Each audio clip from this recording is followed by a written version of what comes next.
We are back with EGFC Valorant. I'm Tenrek. He's Anton.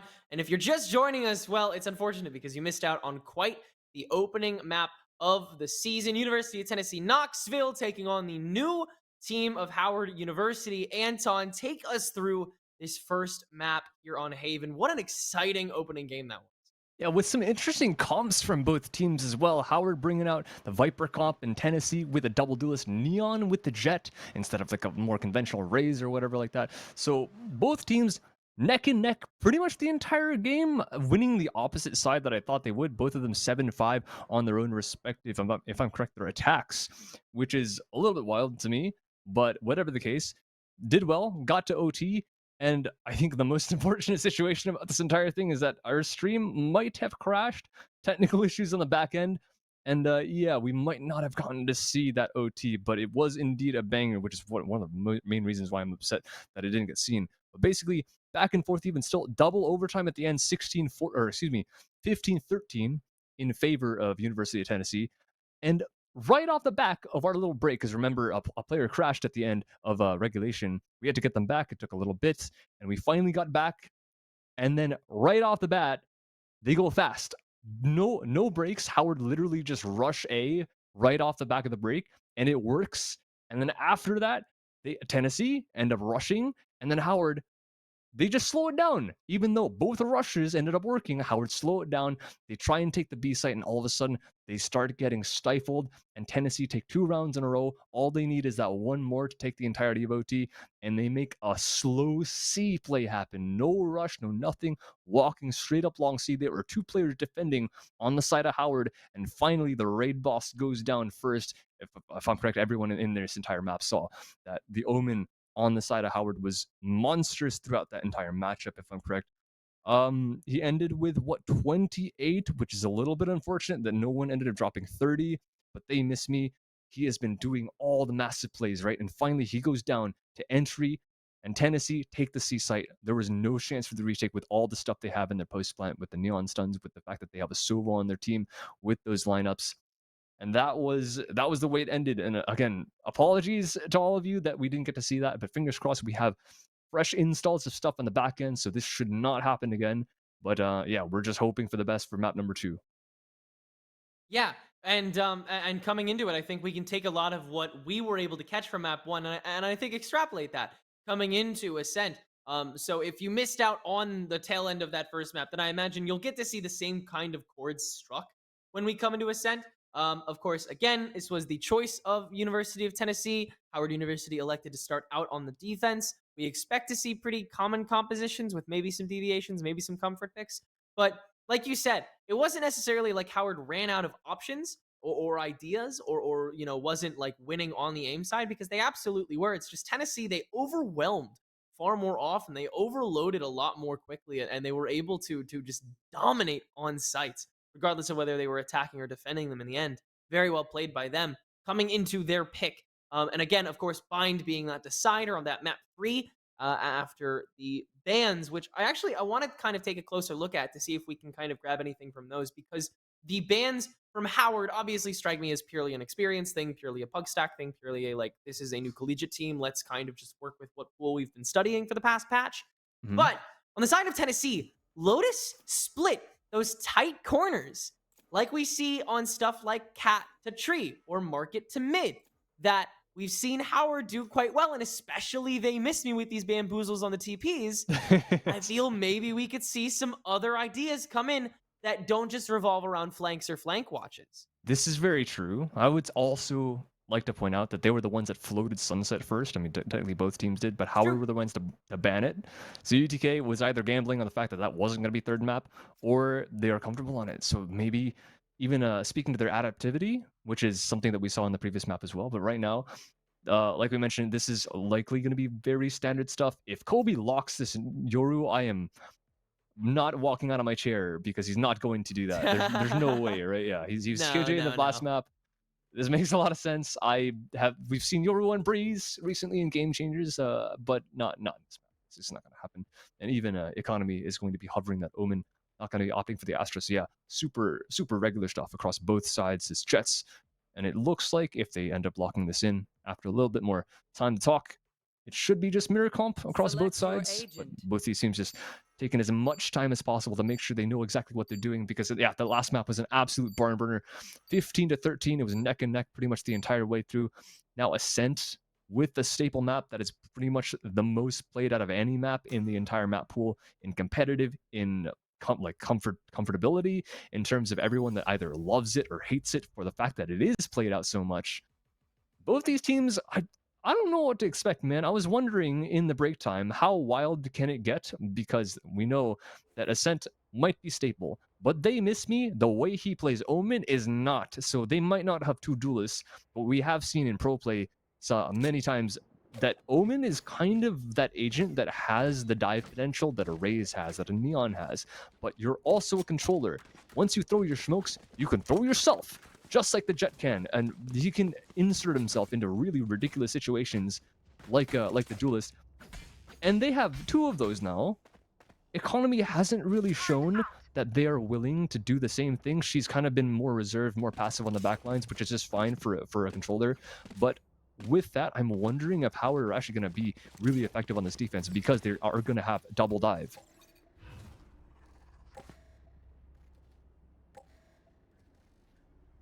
So Tennessee gonna opt for this 5 stack on B site.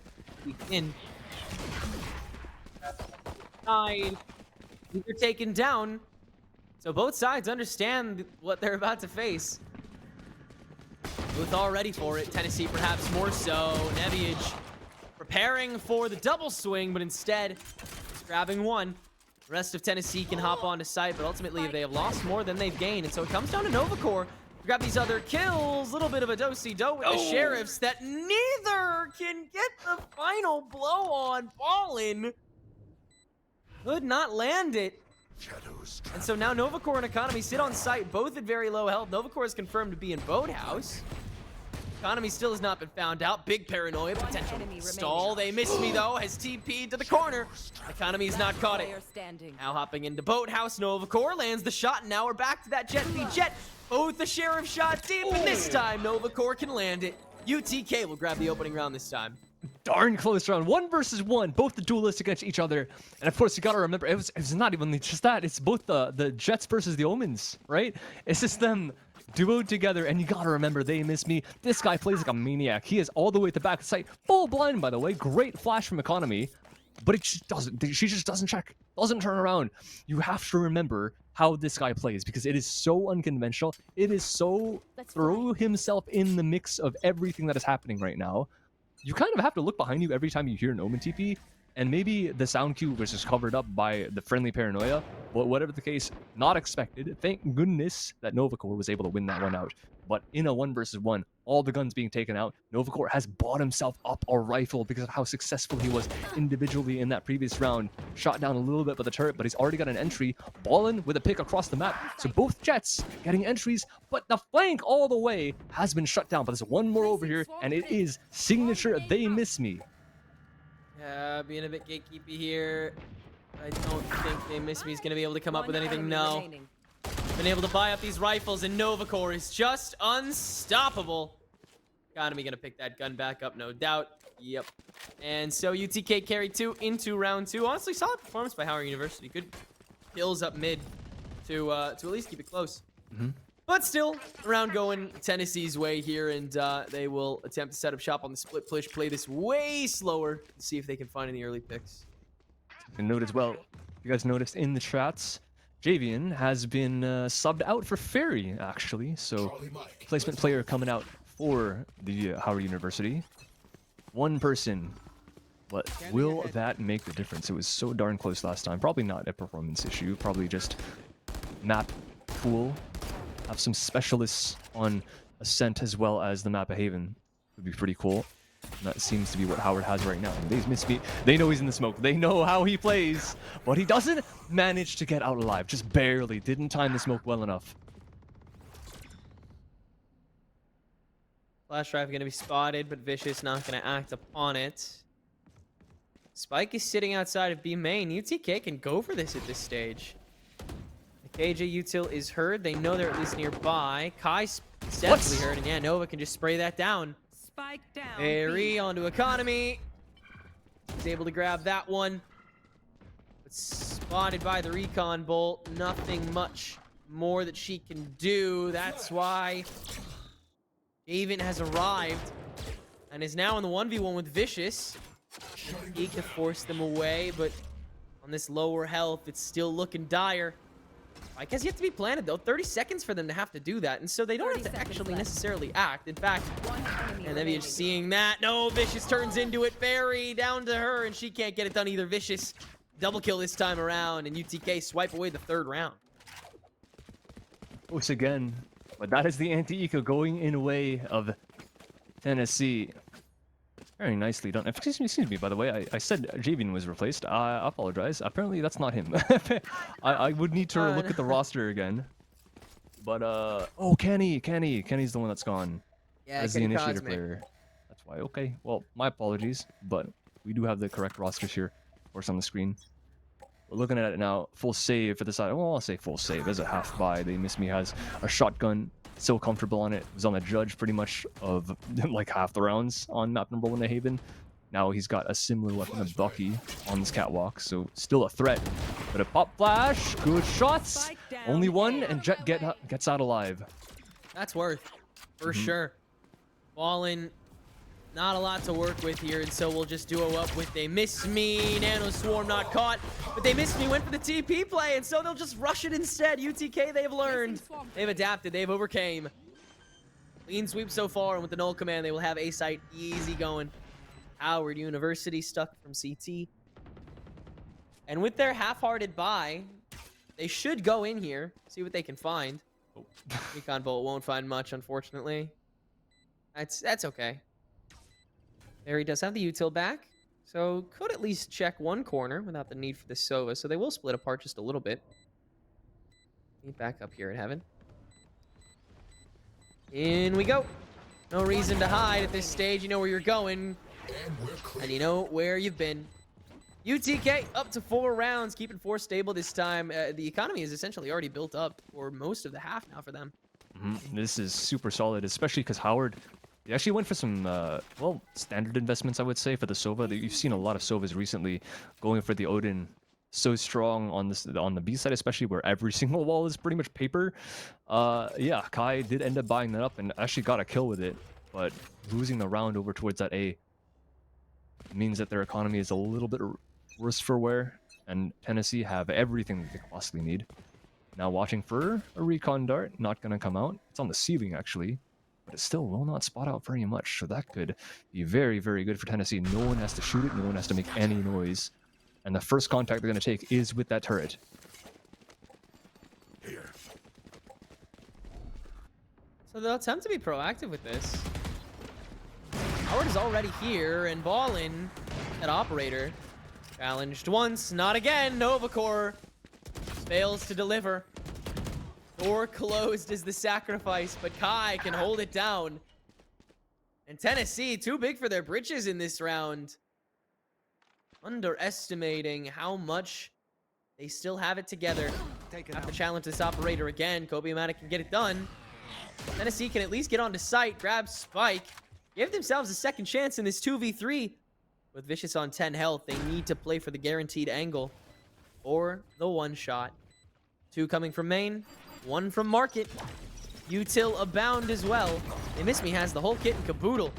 Oh, big spray, actually, through Shaq to find some early health. And Vicious and Kobe-O-Matic have each cracked their ones. There is no way that this has been converted back. But They Miss Me. The TP again goes for the cheeky play. But is once again punished, and Vicious on that very same 10 health will be the only one left on site for another UTK victory. How have they pulled that one out? The 2-on-4 for that side of Tennessee. I was about to yell at them. I was like, where are the smokes? They walk into this the B site and they get up from market. They survive it, and then they walk deeper in, and it's still unsmoked, and then they actually lose a life to it. I'm like, okay, that may be a little bit of a blunder from them. They're never going to make that mistake again. They get punished for it, right, Howard? They have an op.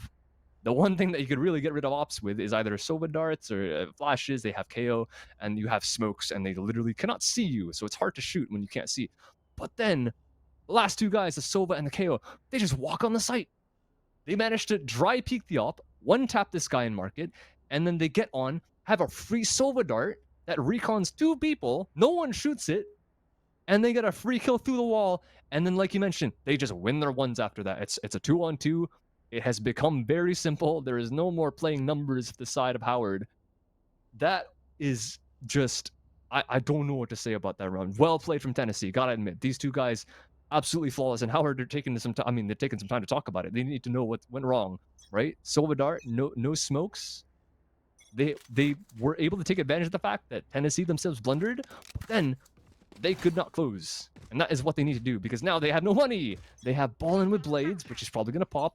Neviash has a hero rifle, and everyone else has their comfort half-buy stuff. Kai has an Ares. They Miss Me has a shotgun again. But at this point, they're on defense. They're down 0-5. They've gotten a lot of information towards A, and they've even shown a lot, because there's an Omen there with the flash. There's the KO knife and the jet showing. So these guys know P is weak. There is a one person holding. What can this guy? Two people holding. Excuse me. What can they do? One down. Nothing much. Yeah, completely encroached on. Now it comes that much more down to the blades from Ballin. See if he can get anything done. Copiamatic will hear these steps and make quick work. Neviage the off angle though, from afar. Grab at least one. Now the only one remaining. And does have a rifle along with all the util. If anything, you might just save here. I think that's what he'll do. Oh, unless he can't get up the steps. All right, there you go. Hopping in, but yeah, UTK is definitely gonna hunt this down. So gonna be on. Oh yeah, that's gonna do it. 6 rounds now for UTK. They are looking strong here on their pick. Very practiced. Man, I mean, this is a tough game for Howard. They have had nothing going for even the round, which is almost unlosable. I say almost because it was. 4 ults. Bladestorm, the only one expended, had done nothing in the last round. It was just, I mean, what do you expect Ballin to do? He's 2 versus 5, pretty much off in his hands again. And he's going to be looking towards tiles, which is one of the most common op angles on the map of Ascent early on. And Economy, does she want to give anything? No, not quite. There is something in A main, though. They Miss Me. Up ahead. The head isn't spotted, but there is a one-way. Neviage and Copiamatic both see each other, but there is a recon, and that is only going one direction. Copium doesn't want to swing that far as a TP, but they know exactly where the Miss Me is, but it's still a one-for-one trade. Oh, he's still hiding. Okay, Paranoia toss back for the retreat. Yeah, he's going to get out of there. Neviage missed the flash drive. Oh, but we've had a snake back. And so another trade. You're on A. Where's the spike? It's up. It's up top.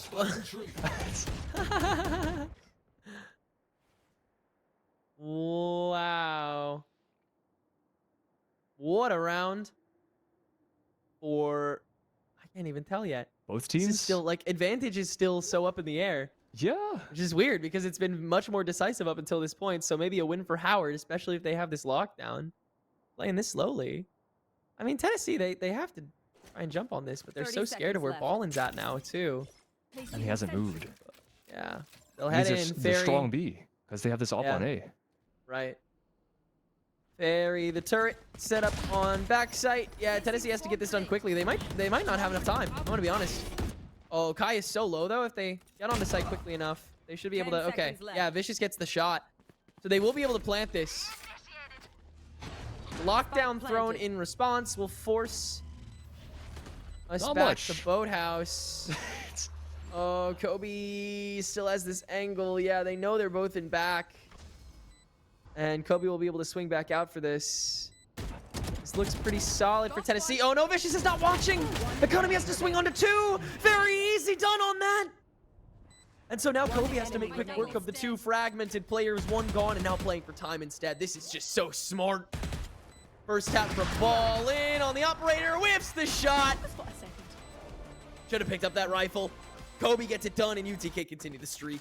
Oh my goodness. Ferry made that one doable as well.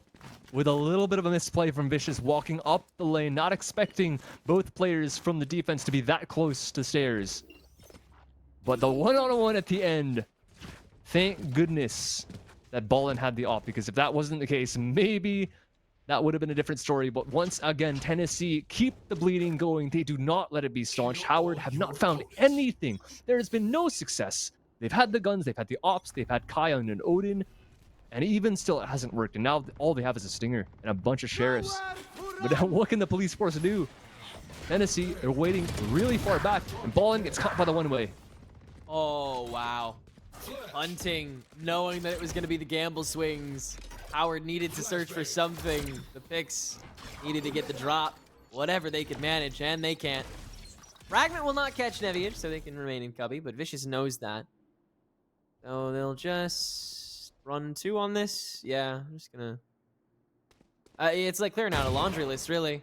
Oh, unless Neviage gets a shot like that, gonna try and pick up the rifle, but Economy trades it back out. Doesn't pull out at a time.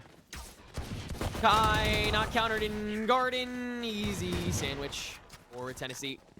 Overall, close but no cigar for Howard's holds, and the early punishes, of course, on the save round are Right here. meant to be taken. You know, that silver lining is now you're set once more. 4 things for the most part. They miss me is still a little worse for wear. Yeah, at least they have another chance in this round, but they need they need a lot more than that. This is Ascent. Remember, it's definitely defender sided more than anything else. You could call it maybe like some attacking teams are really good on it. Maybe Tennessee's is absolutely god tier, but Howard, they need more of that. They need some free kills. Gobi just gets shut down through the wall. It's gonna happen every once in a while. If you see your opponents have enough money for an Odin, that you gotta expect it. So well played by Kai to go for at least a chance shot. But Kopimatic has one of his own. Don't think Howard gonna expect this. The attack Odin is quite rare in high level play. Sometimes you see collegiate players doing it, and Kopimatic seems to be comfortable with it. But they have had multiple of them. There's a couple. There's one on the floor right there from that death that happened. And they miss me with the signature judge. They know he's here. He's been here before, but he does get one and the spike. And the smoke on top knows when it's going to get picked up. Doesn't go for the shots, but is faster than Novacore. And Ballin now hopping into mid. Howard are now the ones that have hopped in for the punish. And Kopimatic stands alone, attempting to go for the ace. Hey, that's one. Blocking sight. And spots everyone else in courtyard. How many of them are going to try and approach him? Neviage, ooh, almost wide swings it. Recon bolt to guarantee. Yeah, ball in there. And so Howard will get their first round, finally, after they're able to get the guns back once again. Still gonna grab that operator to make this next fight a little bit easier. And hey, an 8-4 half would not be a bad one. Definitely, it wouldn't be bad. It wouldn't be great. I think that's what they need if they want a chance on their attacking half, unless they have an equally god tier attacking half that Tennessee is having right now. And I think, honestly, in that fashion, that's probably one of the best rounds they could have won, because any other round, if they bought up in the round that they won, such a big problem because they would have no money, but because they had a massive save in that one, they actually have a buffer, so they can win and they won't completely get reset here. Novacore, even with that entry, Ballin finally trades one back. The op chimes in for the first time in a while, and that is still a 4-on-4 duelist for the KO. I'd take that any day. Yeah. All right, your shotgun has been found. They miss me, will TP back away, and Tennessee will take that as a sign to head over to B site, where Kai has the Owl Drone proc to try and find some damage. But Kobe, on an Odin himself, will melt Kai to shreds. And then Old Command plus TP tossed on top of things. Knoxville want this round badly. And so they'll get onto site. They'll get all the kills they need to. They will get a clean sweep on the remainder of things. Planting spike now as Barry sits alone in back sight. And they miss me. Is still stuck in market. So separated and oh so dangerous. Kopimatic can't land the op shot though. Suddenly a 2v3 with an operator that's not entirely well guarded, so they miss me. Now takes that as the cue to hop in himself, but TP's too far. And Kobe's turret actually takes the credit on that one. Now Ferry in between a rock and a hard place, and Vicious the one to grab the kill credit for that one. UTK up to 9-1 now, and once again reducing Howard to scrap. Whoa. Well, at least, like I mentioned, not a full reset. There are some guns, but they miss me. Being the only one that bought down is going to be the only one to not have a rifle. Question is, are they going to ask for a judge, or is it just going to be a shorty? They're considering, and it looks like it will be a frenzy, in fact, not either, which is interesting to considering how he's been playing. I don't know if he's accepting the fact that he's been muted so far, but none of the shenanigans that he's been pulling off in Haven have worked so far. Everything that Tennessee have been doing has been pretty much shutting him down. Even in the last round, a little bit of humor there at the end. But Novacore, even with another entry in mid, Ballin tries to go for something, has to make a hero play. Oh, they're just beelining to mid now. They're just taking this entire map and making errors. Destroyed. Gallivanting across this entire arena. No stone left unturned. Very alone on the B site. Here's everyone coming her way. All she can do is comment and wait patiently for the team to hop on, plant in. Does Fairy beat this? Oh, now she has to after getting challenged by Kobe, who is just letting hell rain. And Novacore coming back up through mid, making a flawless round 11 for University of Tennessee. A stark contrast in the end here, as on the verge of an 11-1 half, as long as all goes well here. Really, really good looking team here on Ascent. And this is, it's a little bit difficult to have hope for Howard here, isn't it? It's not even like they've shown that the rounds have been close. That last one was absolutely flawless for Tennessee, not losing a single member. What are the answers here? Let's think about that right now, right? Because Howard, again, their aim is not like, it's not like they're aim diffed. Tennessee are just so confident right now, and maybe that's the saving grace for Howard. Maybe they're gonna get a bit overconfident because the Jet solo up cat dies to a shotgun, and they miss me. Inserts him into his own smoke, but he's getting a bit too confident of himself as well. Didn't expect when that close. I guess the knife just didn't end up hitting him. Yeah. So we just wanted to take a little bit more space and maybe a weapon. With that, Copium also takes another kill through mid, and they've cut this entire map in half. Yeah, he's already cut through again, and that's so dangerous, especially when the spike is ready to go to A main. Neviage is alone.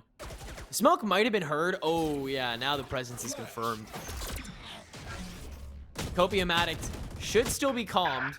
So yeah, Fairy, misses the shot, body, not enough. Guy's got one more and considers just doing the job himself. Yeah, we've all been there. UTK confirmed 11-1 half here. Oh, jeez, dude. You got a gun, I got a bigger one. Yeah. Switching sides. Wow. Yeah, that's a statement. Yeah, two to go here for Tennessee, and they'll take their match in a 2-0 fashion, and that that round diff for this map would give them a really great ranking in the standings for week 1. I did not expect this one coming in. I gotta admit that the map 1 was so darn close, and I thought that maybe some of the shenanigans Howard did, and especially They Miss Me, would end up making this one a bit closer. But I guess Ascent is just so standardized that it's not even like Tennessee are not allowing it, which they're not. They're doing really well to shut them down. But the map just doesn't allow the same stuff that you could get away with on Haven. And now, Tennessee, they got nothing to lose. They're going for a fast mid, crunch onto Tiles, and they've got one. Yeah, they just want to get this done. They missed me, able to counter Copiumatic with the help of the turret, and of course still going to try and challenge this. Fairy and Kai each getting theirs, and Tennessee, the initial push is actually turned against them. Now 2v4, as Howard is willing to take control of far more of the map now. Howard hopping right in. One tree, one main. Let's just spear all the util out now while we can. What can Kobe really do? Alarm bot shot down. Mist of UTK. It's gonna rotate through. And Kobe can't hit the shots. 1v4. Neviage makes quick work. And Howard University will put the pistol on the board, and so it is not just over yet. UTK, they have nailed this attacking half down to a science, and they don't necessarily have to do that here. They just need to. But when will they come? At least Howard able to capitalize on a little bit of overextension by Tennessee. Got the opening pick, but stayed little bit too long, of course, trying to help the Jet. I respect the other teammates on the side of Tennessee to want to keep Novacore alive, but with that, they lose to Kai, the top mid, so very nicely placed. All the chess pieces, at least in round number 1. And this time, big force coming out from the defense, and there goes one. That's a big one. Yeah. Kobe's already got an entry. He's been dinked down, but that is a kill and damage. Yeah, that's why. They think they can get it done here, and I don't really blame them. It's almost some more damage on a Neviage. Jeez. Everyone's rotated back over to B site though, so if Howard's quick enough here, they may be able to snake over to A without anybody catching them. That's what they're gonna do. They're gonna head on over, and the rest of University of Tennessee is left. Their hands tied behind their back. The Vicious is there. Neviage shuts it down. At least the comm comes through, so the rotation is relatively quick. Planted. From 2 of our 3 members. Economy the first to hop in. Nothing doing there. Copium Addict. Okay, that's at least one. On to Fairy. And now Kobe on the way back as well. Had to take a second to maybe wash his hands, I guess. Fairy, yeah, Neviage should have no trouble with this. And Kobe, oh yeah, Kobe's just going to try and hold on to this other Ares. Interesting that they give away their position so quickly here. Safe, but I guess, yeah, it's fine. It should be okay as long as they don't, poke their head out of the sand. Yeah, that is how supremely confident he is. And I think he's actually spammed so much to that B main wall that the producer has let us know in our ears that he has no bullets. Hey! But the classic is enough. And hold on a second, Ballin. You want to stay alive here, buddy. Oh, okay. That was close.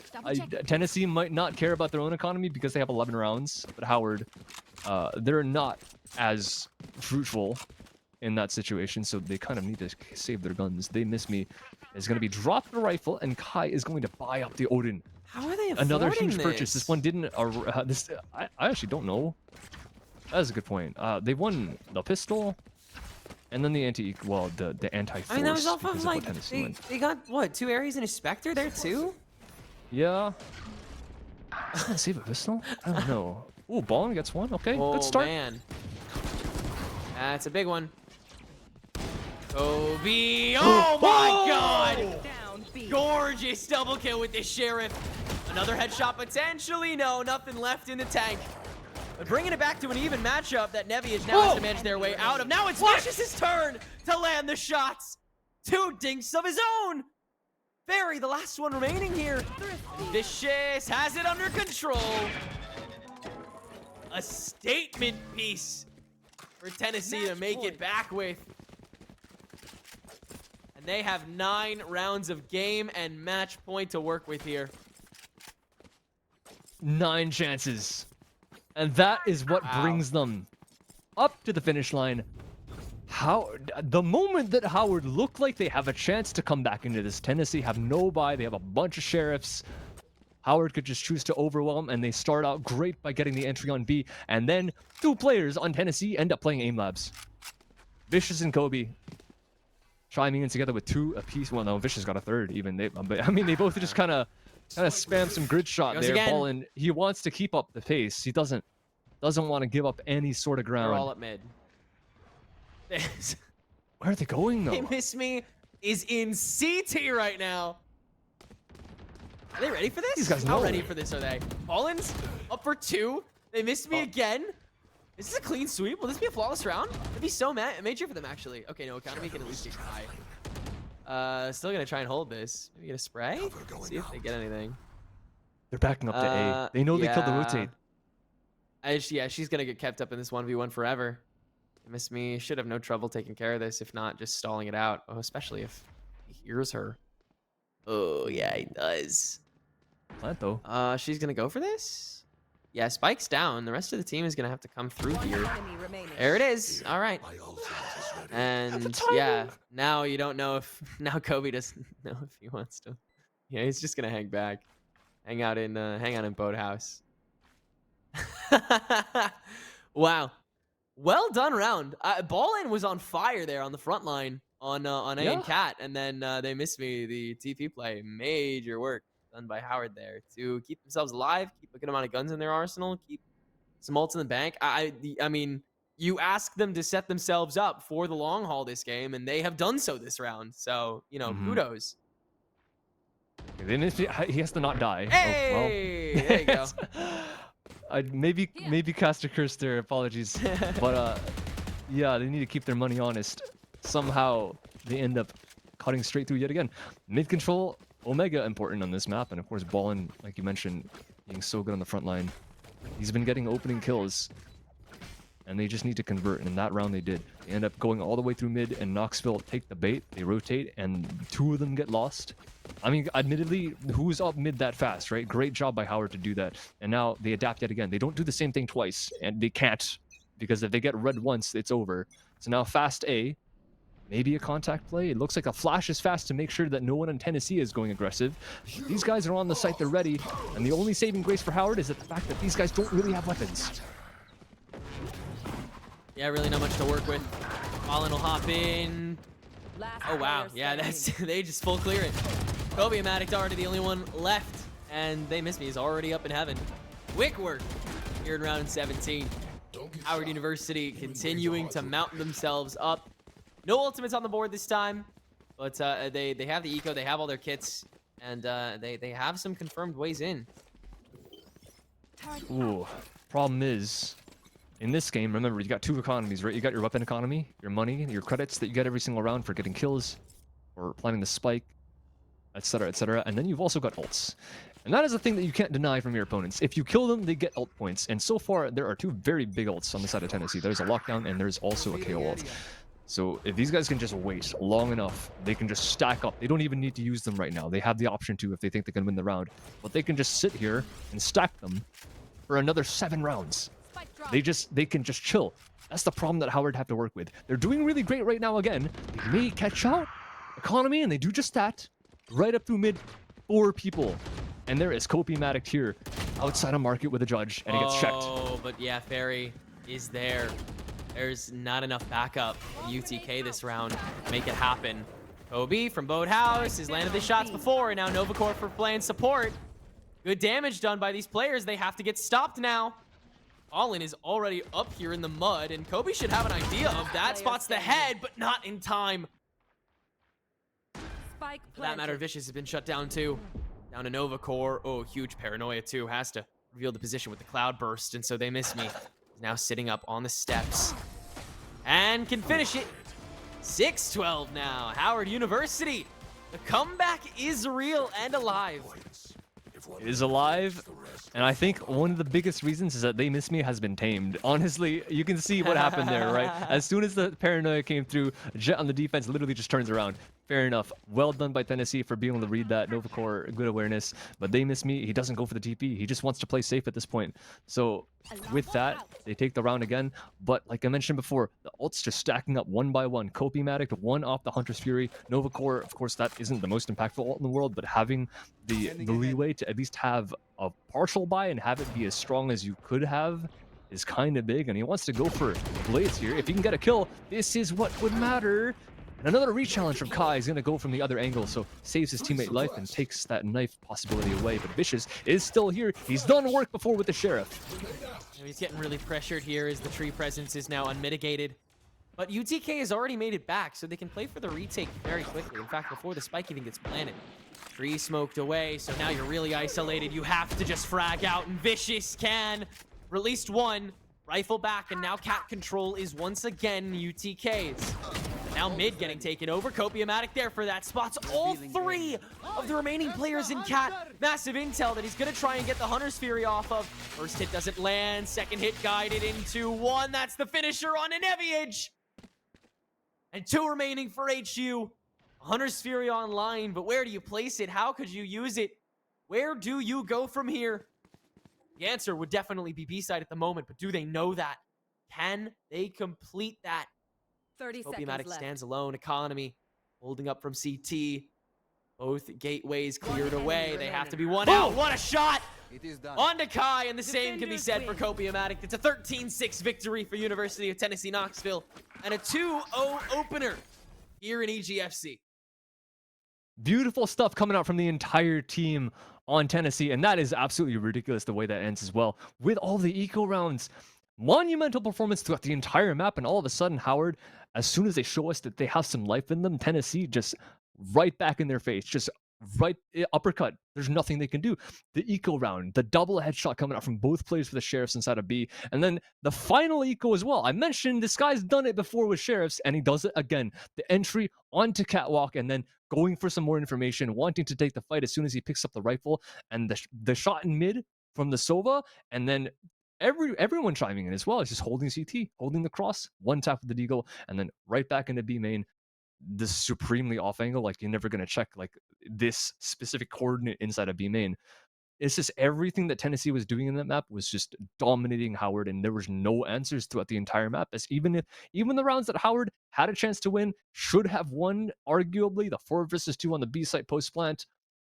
When you start losing rounds like that, and that's when you know that Tennessee is either playing extremely well or Howard's making some mistakes. I think it was a little bit of both, but more so the fact that this is Tennessee's map.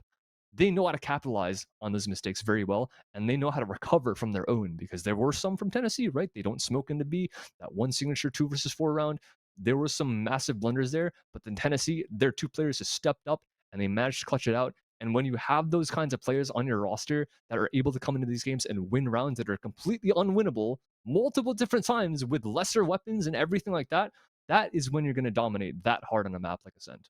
A storied team, one that knows how to play together, and Ascent provided for that support system far better coming out of the match. We'll get to have them, as always, on broadcast for a quick interview. We'll be right back with that. Don't go anywhere.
Back here at the EGFC Valorant desk, Tanrek and Anton coming fresh out of a match that University of Tennessee Knoxville was able to take over the newcomers, Howard University. We have the victor on the line. Economy coming from the UTK squad. Economy, great to have you on the broadcast. How does it feel to win that debut match today? It feels good. It's always nice to win the first match of the season. It's up to a good start, and we're very excited to be here. Yeah, so with that first map, I guess first question I have to ask you, is a little bit weird. I'm gonna be honest. Even casting it looked a little bit strange. Did you guys expect this kind of play coming out from Howard? Because like, I mean, I don't think anyone could ignore the Omen on their team. He was just teleporting behind you every single time. He was in the site. Oh He was yeah. on top of A box. He was like everywhere. Did you guys like? Was there any research done? Did you guys know about them before? And with that, did you have any idea how to play against them in the map? Because it got pretty darn close. It did become a pretty close game. They did a really good job. Haven was their map pick, and as you can tell by our comp, we are trying new things on Haven, And so we were not quite set on stone on like what we wanted to do, and they put up a really hard challenge for us. I think Haven was a great way for us to kind of like learn their playstyle going to Ascent. So we ended up being pretty strong on that map, but they did a really good job, and so we were glad to have them as an opponent. Yeah, they're definitely a great starting opponent to have, being this new team and being one that evidently looks pretty strong. But adapting over to that second map, that pick that you guys had of Ascent. I know that UTK, the squad, has been here before. You guys, you have a practice down. You have these rituals. You have these ways in which you become a better team on your own. How do you extrapolate the portions of practice and research that you do in your off time before games, and kind of modify that to go between maps when you're actually up against these teams? Well, it's all about just staying vigilant in matches and remembering who we've played against in the past and strats that have worked for us. We're always trying to try new things, and we have a really nice coach who takes VODs, and we go over and we're like, what did we do wrong? What can we do better? And it's really just play by play every round, um, and just thinking about like how can we improve as a team. A lot of people on our team this year, they've been on a team before. We have like 5 out of 6 returning members because we have a sub. And so with that, they've been on separate teams. So this year has all been just kind of uniting strats that we've learned from our separate teams. We're taking strats from gray, strats from orange, and strats from last season's white. So doing good. That's you know what that reminds me? That kind of reminds me of EG. It's like the way they won champs is just having every single team you can scrim internally. Is that basically what you're doing? You're having internal. It's like you guys are an AI and you play against yourself. Like the chess AIs, they just play themselves over and over again. They grow and grow and grow and get better. Is that kind of how it is behind the scenes? Yeah, I mean, every team on UTK, we all have different playing styles, so it's kind of fun to see how we can unite them and what works for us, like as a new team this semester. So it has been kind of like a unification of strat. Yeah, I bet watching this main squad, throughout the season, a chameleonic kind of pug stack with so many different places to grab from. It's going to be really fun watching you guys. Economy, thank you so much for hopping on the broadcast. Is there any shout outs you want to give? Anything you want to promote real quick before we say goodbye? I just want to shout out just UTK esports in general. Everyone's supportive, even across games, and it's a great community to be a part of. So go UTK! Good stuff. Thanks so much, Economy. We can't wait to see you back on the broadcast. All right, thank you guys. Have a great one. All right. Well, Anton, with that being said, a great opening match between two teams that I really can't wait to see more of this season. I honestly couldn't have asked for a better outcome here. Yeah, honestly, for Haven, it looked pretty close. For Ascent, it might not have been, but I think Howard are going to come back stronger. They're going to have some work on Ascent because, of course, that wasn't their map pick, so fair enough. Usually, most teams are pretty well versed on it, but these guys, with their playstyle, I think I can understand why they're a little bit weak. Maybe if they buck it up a little bit and they play someone that might not be as strong. Because Tennessee, I mean, you heard they're super adaptable, right? They know exactly what they're doing on this map. And with the adaptations that they made from Haven, they know how their opponents play, and they just completely shut it down. And they're obviously just experts on the map in general. So fair enough to them. Howard, consolation prize. They get a great opening matchup to start out, and they get to show off their own individual ability as well. And now, as soon as they get to other matchups, if they have different map bans, of course, if they have different picks, maybe someone lets them float and they actually get a sunset in the map pool. Perhaps that's actually what they want at some point. But whatever the case, these guys, I have high hopes for them because both these teams are absolutely amazing this time. Yeah, with time, we will get to see the true potential that both of these teams had because they have definitely not been unlocked yet. But until then, they're going to keep cooking up in that lab. They're going to keep playing off and on stream. And speaking of which, we have another match in the works, nearly like right on schedule. Let's freaking go, EGF Valorant. Yeah. Oh my God. But it's going to be, like we said before, Montana State University taking on UConn in the final match of the night. Rare, Adam, and Sir Walton are going to take you guys through that. Anton and I thank you for watching this far. We hope you stick around. Please, just a couple minutes.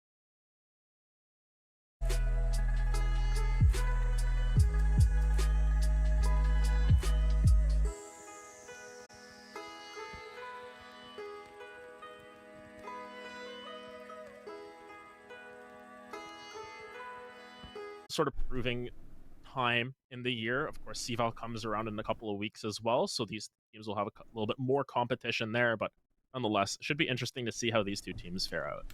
Yeah, I mean, when it came to these rosters, when we got them, the deepest I could really dig into it was like, I like how Montana's, 3 of their members just have normal names like Stan, Joe, and Mike. I think that's fun. That's fun for me anyway. But we do have the map list, the map sets that we're already going to be seeing here. We will be seeing Split, Sunset, and Lotus. I gotta be honest, and we talked about this a little bit earlier, Adam. Not exactly the maps we would have anticipated to see.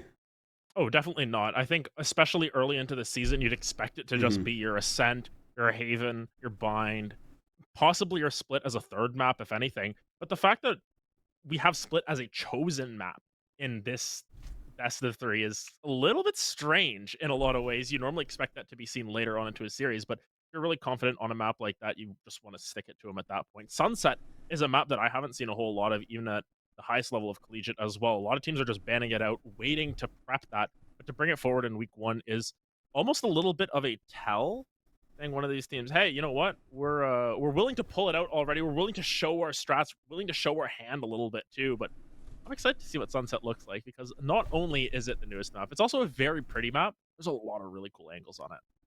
Yeah, I think I like Sunset. I am terrible when it comes to playing on it. I don't have that mid possession.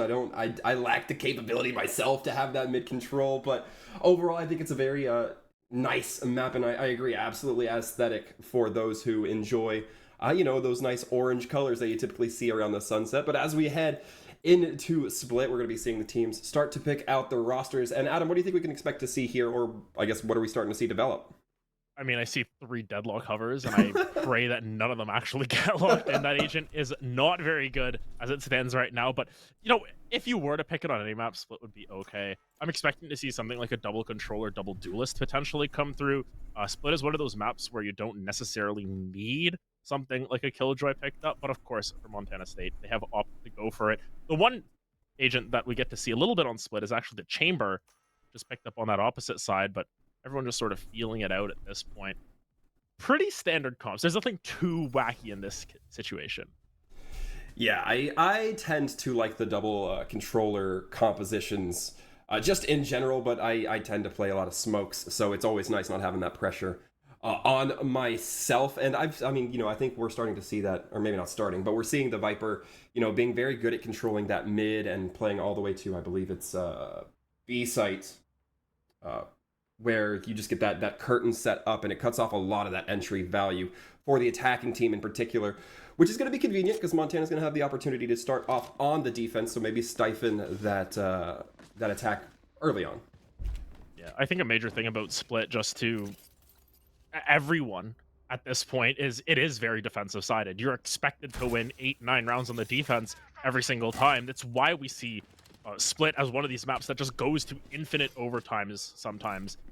I want to see if that ends up being the case in this situation, because as we mentioned, it is week 1. If you are picking this map, which I assume would be coming from UConn, considering they start on attack, you have to have something ready for both sides of it. If it is a map that you're confident enough to select early on into a season, you better have those strats ready to go.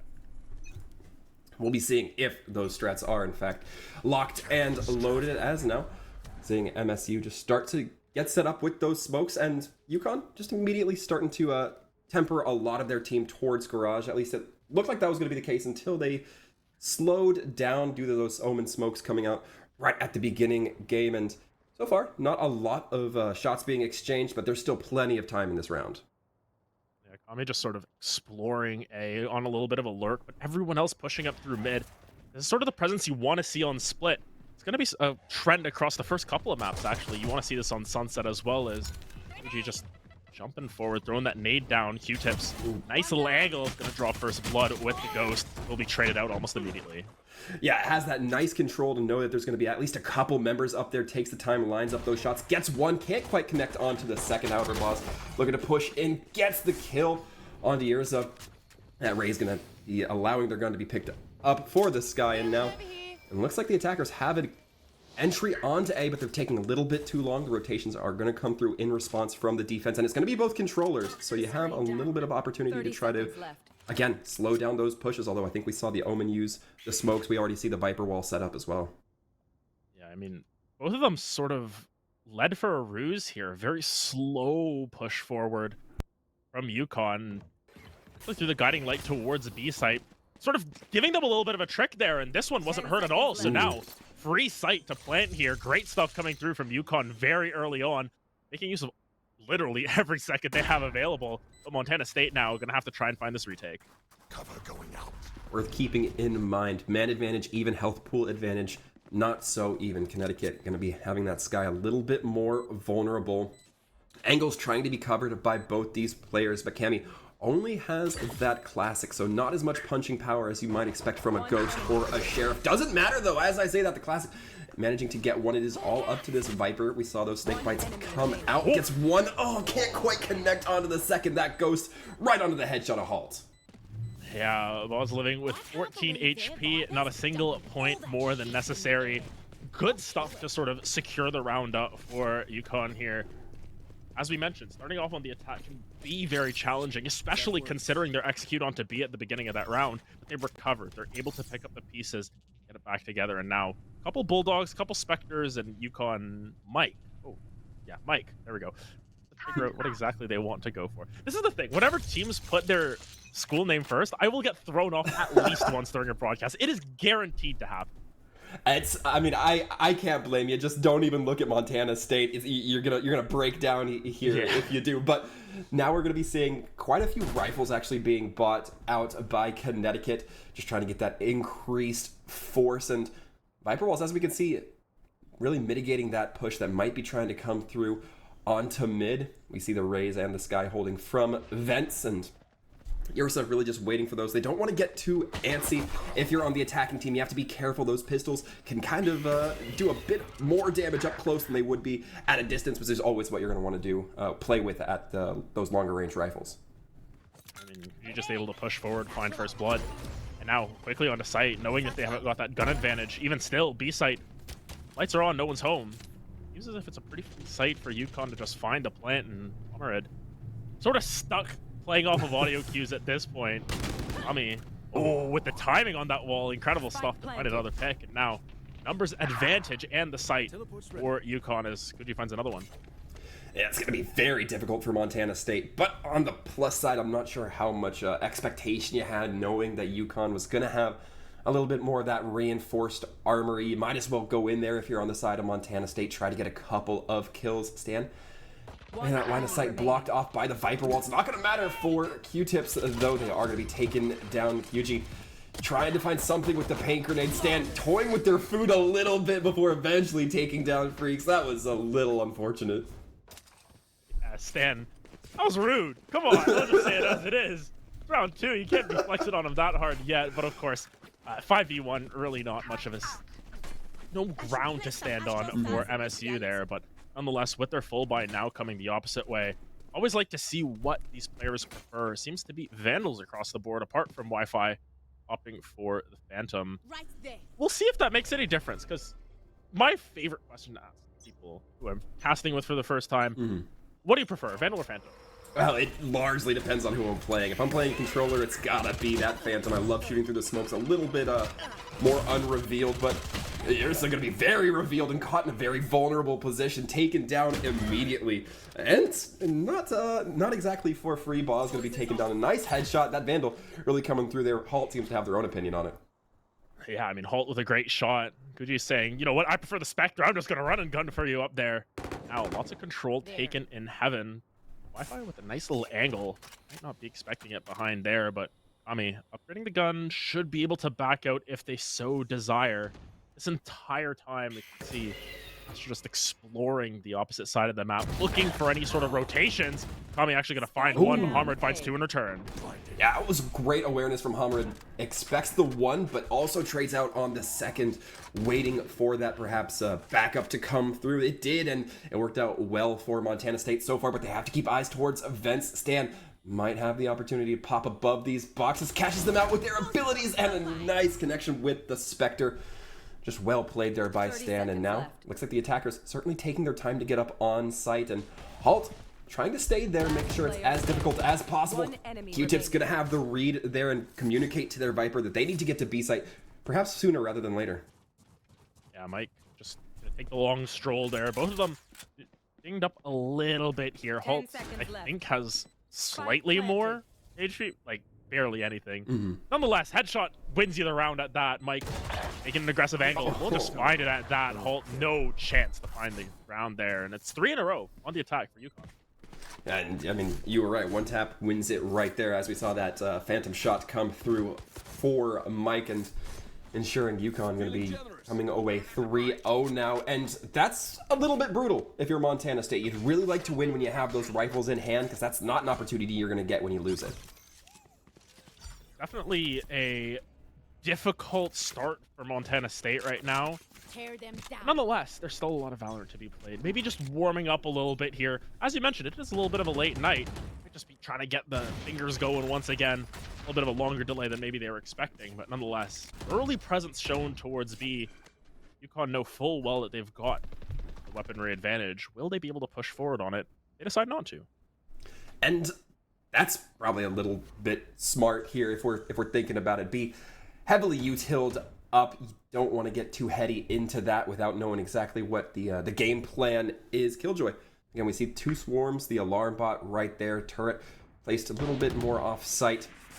University of Connecticut, though, definitely still lined up like they want to push it. They might be waiting for Cammy to just try to push through that mid, but that Viper wall is going to make sure that they don't get too far ahead of themselves. And now just quickly executing on site, just going over the Killjoy util at that, who's going to find Q-tips early on. Now Showstopper invested, but Homerid finds 2 with the Stinger. And Homerid seems to be the master of double kills right now. Not going to last for long in this game against Stan. Looks like the attackers do have possession of that B site. Snakebite goes out, gets a little bit of damage in, but more so makes things uncomfortable for the attackers to try to reposition. Wi-Fi taking a couple of shots from Cammy, but that read is going to be there. Halt tries to make the connection, only hits the body onto Cammy. Cleanup will be quick with that Vandal, and the Spectre can't quite connect Wi-Fi. 1 against 3 does not work in their favor. Kami doing a great job of just locking everything down. Chamber, always, you know, the one agent where you expect them to have good aim. If they're playing Chamber, you know they're going to be able to hit those shots, and Kami living up to the role at this point. 7-2, top fragging your game right now. Montana State just been sort of stumped. They don't have an answer for all of this aggression that UConn are willing to put through. We'll have to see if they can potentially turn something around in the next couple of rounds before it potentially just snowballs out of control. Agreed, and we are only seeing, 2 ultimates on the board so far. We only have that Omen and that Chamber available, and I mean, UConn, they'll probably be content not to use that Chamber until, perhaps that Econ starts to look a little bit more rough, but at the rate they're winning games, that's even questionable. Stan is going to be picking up that ult orb for that wall, that Astral Divide to come through and buy them perhaps a little bit more space. They do know that their team is playing on A, so perhaps just a bit of false information over to the defenders. And you can see jump peeking back there. Halt gets enough information at the very least that there are members towards A site, but this will sort of give away the whole ruse. Wall going down, smoke's going up, and Halt down to 11 HP before they can even see anyone show up on their screen. They're just gonna have to back off, regroup with that team. This is gonna be a full retake. It's gonna have to be, but it's better than losing members and having still the full of University of Connecticut holding. Stan manages to get the timing onto Q-tips, gets the shot right there as the rotations are coming through. No Killjoy, but you might be a little bit more comfortable. And Homerid, again, I'm gonna keep hyping this player up as long as they get double kills every fight. Gonna be taking the teleport. Catches the breach off guard. Oh my goodness! And this is looking so good from the Omen. They just have to try to make it happen. Chamber, Astra, the only ones left from the attacking team to try to still maintain the site. Kami actually going to find a nice angle, but runs out of ammo. And now it is all down to Stan, the member who has taken way far off site in that lurk kill, but pulling them in, finds a kill, and time is starting to tick down. Stan will stand strong against the resistance of MSU, and it's a 5th round for UConn. And that's so unfortunate for MSU. That smoke actually works against their own favor. They can't quite fire to where Stan is. They don't know. They don't have that line of sight. But Stan knows exactly where the spike's going to be, so they can just fire right around there, trying to make sure that the spike does not get free defuse rate. And that is just so unfortunate. Homerid, a little bit unlucky there. Maybe we might see the tide start to turn, but it's going to start snowballing if it doesn't. Yeah, I mean, just really unfortunate. Homard gets 3 there, but even still, just time was not on their side. The full retake might have had to come through just a couple seconds earlier to afford them the space to do so. Ursa caught off guard, just 4 members stacked up mid to be able to find a couple kills for themselves, but in return, Halt gonna get one back with the Sheriff. Health bar not looking too hot though, as Wi-Fi gonna have to top him up. And that was really weird for Montana. They det packed in with Raze. The Skybird, though, blind their own team. As the Raze was trying to make their way into sewers, they just got lit up, and Boz able to get 2, almost makes it to the 3rd, but QG gonna make sure that they don't get it. Instead, they're just gonna have to be happy with 2 and the round win. I mean, really good stuff coming through, holding down their angles, preventing that aggressive play from panning out into anything, really. That's what's important now. The timeout going to come through from Montana State. They've realized, hey, it's not about being warm at this point. It's just about the strats. We need to figure something out to defend our side of the map. Already, down 6-0. Gotta just try and piece together rounds. And something I've always said, something I've always lived by, doesn't matter what your score is. Doesn't matter if you're 9-0 or 0-9. What matters is that score on the top of the screen. You gotta get rounds up on the board if you're Montana State. I absolutely agree, and I want to kind of spin it around here, Adam. I want to turn this question backwards a little bit, or turn this conversation backwards a little bit. What do you think Montana needs to do to start getting those points on the board? I think a major thing that they've given over is it's very similar setups each and every round. We've seen this Killjoy set up on B each and every time. They're willing to just blast pack right through that. They're willing to play very aggressively into that Killjoy to take advantage of it, or they hit the opposite site. Potentially, you just need to see this Killjoy move the setup back a little bit, switch the sites around, try and find something, because if you can get at least residual damage there onto the side of Yukon on their entry, UTEPs can find that value that the Killjoy so desperately needs. Look at that opposite side. They don't really have a traditional Sentinel. They're willing to push forward. They've got 5 members who can just run in there and attack you with full force. No, it absolutely makes sense. Plus, the added benefit is if you're continually changing up your setups, it's going to cause the attackers to want to be a little bit more hesitant, want to be a little bit more thorough if they're not just trying to, jump over the same util they've seen every time, and that can start to play time against them. But right now, we're seeing QG jump right onto site with those Seekers coming out and not able to connect onto any kills immediately, but the attackers right onto site. A nasty paint shell coming out, taking down Homrid. No double kill this round, I suppose, but the plant gonna be lining up for what seems to be the default so far in this matchup. Halt holding this tower, but can't really do much here yet. The rest of the defenders as well up there, all eggs in one basket, it seems. Yeah, that Roomba, I don't know what was going on with it. You might need to get the warranty check on that, but there's a dropping down. Finds a couple of kills. This is what you're looking for when you're Montana State. Look for those retakes. Take it quickly. And now Stan, very far away, needs to find value. It's Kuji finding a second one for themselves, finding everything that they so desire. Boz finds another one, and it's on to Wi-Fi. 1v3. Guiding light, not going to be going the right way. Stan collects it on the end. Now, I hate to be a pessimist here, Adam, but that just seemed like a little bit of a lack of communication from Montana. I believe it was Wi-Fi who saw the guiding light come out from that little cubby area. It didn't seem like they communicated it with their teams, because I believe it was Yursa went to go swing towards Garage, back absolutely turned from where that flash was. It just seemed very messy. I think Montana either might just be taking this a little bit more casual or struggling in that communication aspect. And that kind of comes with the lay of the land of early season Valorant as well. If you don't have your communication 100% online, there's bound to be mistakes at that point. Unfortunately, Yukon have just punished that in kind very heavily. Boz just looking to play aggressively into this, but finally you can see a little bit of a different Killjoy setup coming through, and Q-Tips, nice one tap, will get traded out immediately. Yeah, and I mean, that's a swarm grenade for a showstopper trade right there. I'd take that trade if I were the Killjoy personally. But the attackers once again get the site for free. It's not a one-for-one player trade. Instead, that Omen going down as well. And we're seeing once again Montana State line up on this tower. It's going to be both of them, and Connecticut just seems so content. It seems like they have just, the comfortability to know pretty consistently where Montana's going to be pushing from or trying to retake from.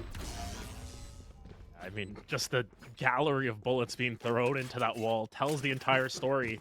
It's always these numbers advantages, and it's Huji and Communist finding so much value on these entries together. Ball's doing a great job of supporting that. Mike being able to provide that secondary initiation to get onto site. It's so suffocating from UConn just to continuously push and push and push onto MSU. At a certain point, you might just have to stack a site and hope they go there.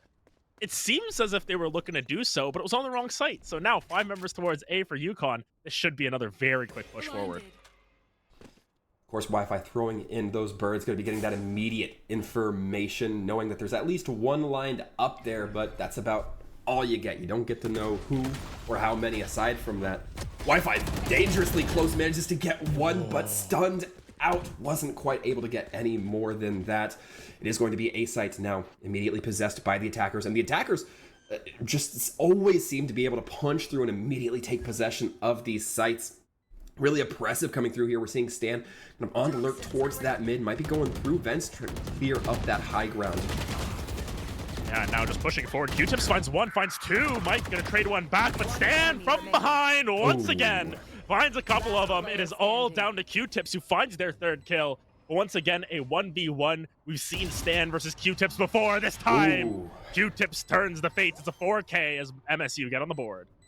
And Q-Tips really needed to pull that one out for Montana State. A great opportunity to try to claw back a little bit of dignity for this half so far. 1-8 is not great standings, if I'm being frank here, Adam. Yeah, it's a start. And honestly, you can't fault them for winning a round. They won a round. That's what you need to do. You just got to start winning rounds, and Montana State doing everything that they can. If you need those heroic presences from the likes of Q-Tips, from some of your other players, just to stand forth, get 4 for your team, win a round, you got to do it. You got to do what you got to do. Just get numbers on the board. Nonetheless, the Econ from UConn, nice little play on words there, looking more than fantastic. They can most likely buy out the rest of this half. I don't even think we've seen the tour de force yet. So you still have an extra free operator in the back if you really want it. Yeah, it goes right back to what I said. They'll probably use it when their econ gets a little lower. Not necessarily going to be the case for a while, if at all, this half, but Cammy immediately going to be taking down one. And just like that, UConn has possession of that site, immediately gets the plant. That was so fast. That there was just... This is uncomfortable, but... Oh, Ursa doesn't quite check that. Stan might have the... Oh, no, it looks like they're just getting away. But things are looking very very dangerous here for MSU if they're not careful in checking these corners. Oh, Mike gets caught out. We're able to be taken down, but Ursa able to get one with the Bucky trades up to the Vandal. Now it's a 2-on-1 type situation, and I'd rather have a duelist doing it, but it's still going to be very tough. And then it looks like, in fact, they're not even going to try to go for it. Montana State just going to be saving that one Vandal they have. Yeah, they get one, but unfortunately, it's that timing on Stan mid that just... Oh, it could have been so good. You catch the Astra in her astral form. She can't do anything about it. She's got to pop up. She's got to pull out her gun. She's still got to shoot you. They just didn't check. They didn't check the other side instead. Another round on the board for UConn, and they're starting to run away with this once again. That loss bonus that was so pivotal for Montana State to continuously buy up and buy up and buy up is now gone. Still have a couple of guns on the side because Ursa saved. Q-Tips had that clutch, but even still, it's a mixed bag. We've got 2 rounds left in the half. What is generally seen as the stronger half. You really have to start worrying if you're MSU. I would certainly agree. MSU probably struggling in terms of the mental, especially if they have gotten their one round for this map, but we'll continue to see. Roomba going to be going in, getting a little bit of information, knowing that it has to be shot, otherwise the detonation will go off. And University of Connecticut right now just lining up, looking perhaps for the same entry we've seen coming in from them for not the last few rounds, but consistently over the course of this map, just really biding their time. They're willing to play patient this time around. I like to see the switch up from UConn. They want to see if Montana are potentially looking for one of those aggressive pushes up mid. Does not seem to be the case, but everyone has stagnated here. We use the term default a lot. This is like extremely default. Aggressively default at that. Now they go for the push. The Seekers come out But it's going to be the Swarm Grenade cutting off everybody, including that det pack from the Rays, meaning that the attackers aren't going to be able to push onto that site as aggressively as they would like. There's not going to be that... At least there's not going to be one det pack. Those Seekers not going to be able to be followed up on. The Omen Smoke's really coming through, and defensive certainly looks like it's working so far in favor of Montana, although it's going to be Homerid getting taken down, as is Cammy, but Hugie going to be able to get 2 on a nice swing around the site. Spike is still getting planted, and with about 8 seconds left, it's going to be the Seekers trying to come out. Montana trying to make a reclaim here, but it's going to be very difficult with just that Viper in Sky. Yeah, and it's only 2 Sheriffs as well. I've talked about Collegiate Sheriffs before and how strong they can be. It always feels like they do double damage, or they're able to find the head more often. Might be all those hours in deathmatch, but even here, be extremely careful. You just want to try and find the round win any way you can. You're going to be forced back at least by the snake bite. Both of them swinging together. Boz holding down the line. Guiding Light going to come out. It will lead to 1 kill at the very least. But Kuji still on site. Looking for more. You got to pick your target, and it's not the right one. Kuji finds 4 in the round, and Yukon get to double digits. It seems like Hugie said, I don't have to pick my target. I'll just let the bomb buddy do it for me, and immediately follows up with it. Not a bad opportunity. You know that it's just that one Viper. Probably not going to be living that, whether they get the kill or the destruction onto the bomb buddy. But last round before the swap, things not looking great for MSU. I mean, what else is there to say, Adam?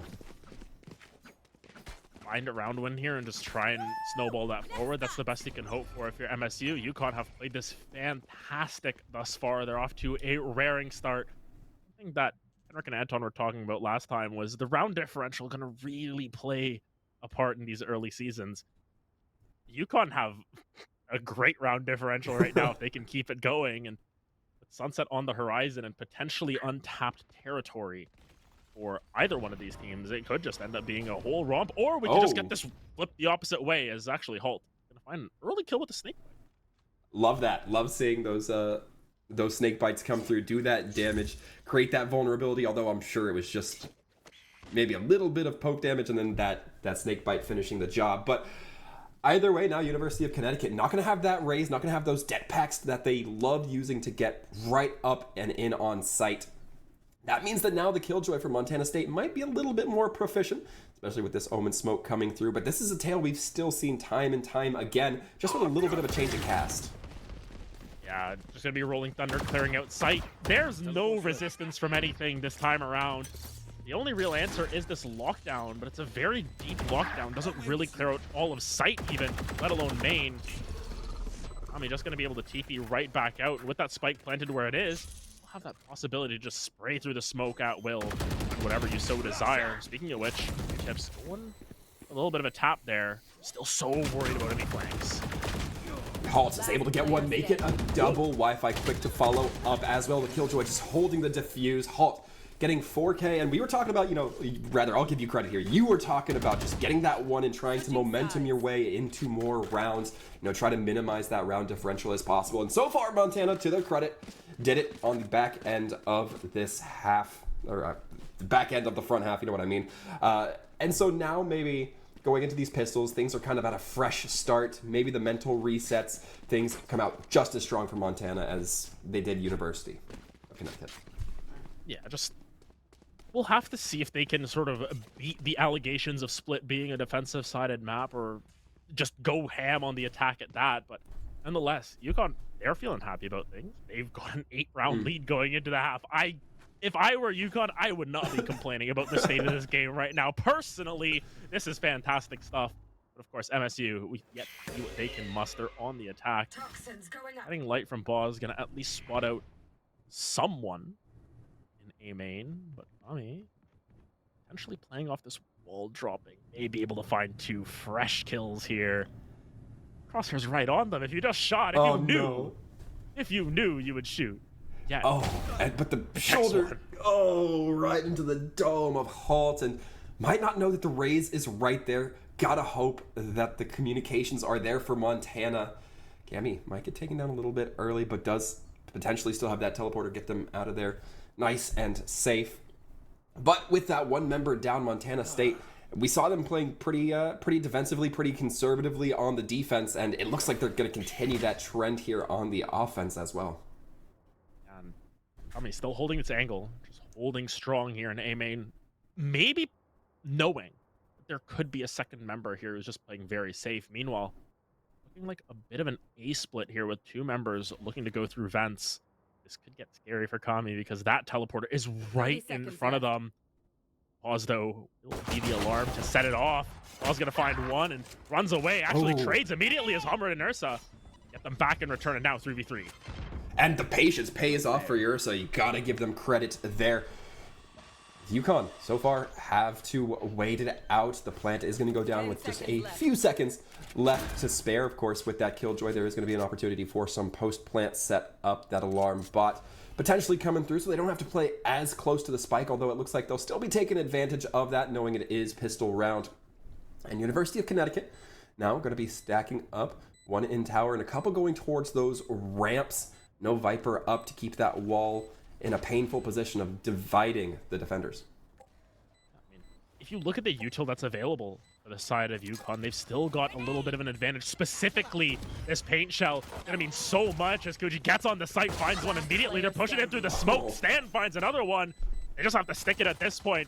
Kuji gonna be the one to stick it down, but Mike finds the kill nonetheless. As a pistol round win for UConn, 11 on the board. Now for MSU, you just gotta force up. You gotta force all the way home. And that was tough. I've been in that situation before. You right-click on the classic and only one of the bullets hits them in the head. It's not enough, and you just get cleaned up after that. Really unfortunate there, but I mean, you're absolutely right. You're stuck between a rock and a hard place. If you're Montana State, you just have to go with the most power you can. Otherwise, that's going to be all she wrote. Yeah, and that's exactly what they're doing. 2 Spectres, a Stinger, a couple Sheriffs plus full shields.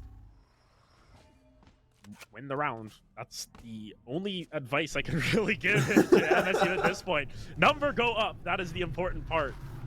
Nonetheless, UConn, they're willing to play patient. I like how patient they play on the defense. They're not willing to just run it down and say, you know what, we can go into it. They're aware that this is a force situation, Montana, and that they have to force up, else they lose the game.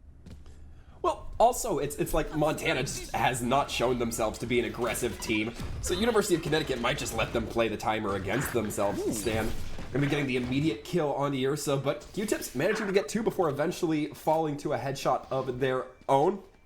Things looking advantageous for Montana State. They are going to be getting that spike planted.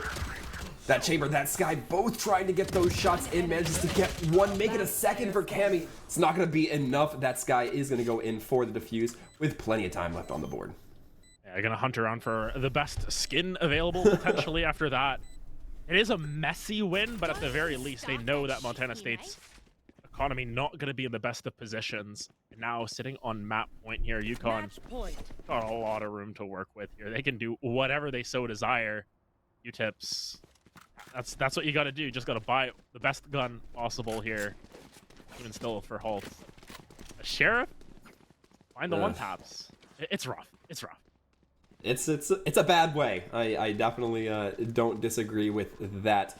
But one thing that that immediately piques my interest is that that judge coming in from Stan. If they're gonna stick with it, then I anticipate maybe they'll be playing within smoke or around those tight corners. And it looks like that's exactly what they're planning on B, although Montana State not going to necessarily be giving them that. Bombody goes out. Oz trying to push through that smoke, but it's going to be the paint can taking down QG. That means none of that damage. Utility coming through from the raise of the defensive side. Going to make it a little bit easier, potentially, for Montana to push through. Yeah, it's still not the easiest of situations, as we see in A main. It's actually a pick from Kami onto Halt. Halt that push as well. Meanwhile, nice little blind coming through, but Homerid is ready for it. Finds 2 in return. All of a sudden down to a 4v2. Stan, though, still left undetected here. Gets scary very quick. Oh, no. The judge, jury, executioner. Stan finds 1, potentially looking for more. And this now becomes a little bit of a gambit for Montana. You have to be very careful about how you're pushing towards this judge. The knee poking out, Cammy able to get the shot, the nice headshot through the wall, and Stan able to connect. Cammy actually going to be taking the kill, not allowing that judge to feed on its third. And that's going to be it for Montana State, at least as far as split is concerned. Man, that was rapid. We got to be honest. Yeah, I think major thing to take away from that is if that was UConn's map pick, I can see why they picked Split there. They looked flawless on that. A couple of rounds here and there where they were pieced together from Montana State, but nonetheless, the Huskies were just able to roll them over across the course of that game, just getting 8 rounds on attack in a row. Just start off your map there, really just sort of set the pace for that series. But excellent stuff coming through. Yeah, and I'm actually getting word from our producer that that's especially good for Connecticut in terms of this series, because that was supposedly Montana's pick. If that's your pick and you're coming out 2-13, that is going to be looking grim. And I mean, you said it earlier, Sunset perhaps not the most practiced. So if Connecticut's coming out that strong, I'm anticipating that Montana might struggle a little bit more on Sunset. I'm happy to be proven wrong on that. Montana, please prove me wrong. Yeah, from other managers and stuff in the scene, they've been looking for Sunset scrims. No one wants to scrim Sunset. Everyone's like, no, you know what? We're going to focus on Haven. We're going to focus on Ascent. We're going to focus on Bind. Like, teams, you've had years to practice those maps. Practice the new ones. Get your strats together in that case and get ready for Sunset to come through, because, hey, I'm excited to see it happen. I'm excited to see what UConn brings to the table. Will MSU be prepared for that? That's the real question here, because Split was rough. It was. Split was very rough, but we are going to be taking a quick little break so that perhaps Montana can get their heads wrapped down, calm down, and perhaps come up with an on-the-spot strategy for Sunset. Stick around, folks. We will be right back.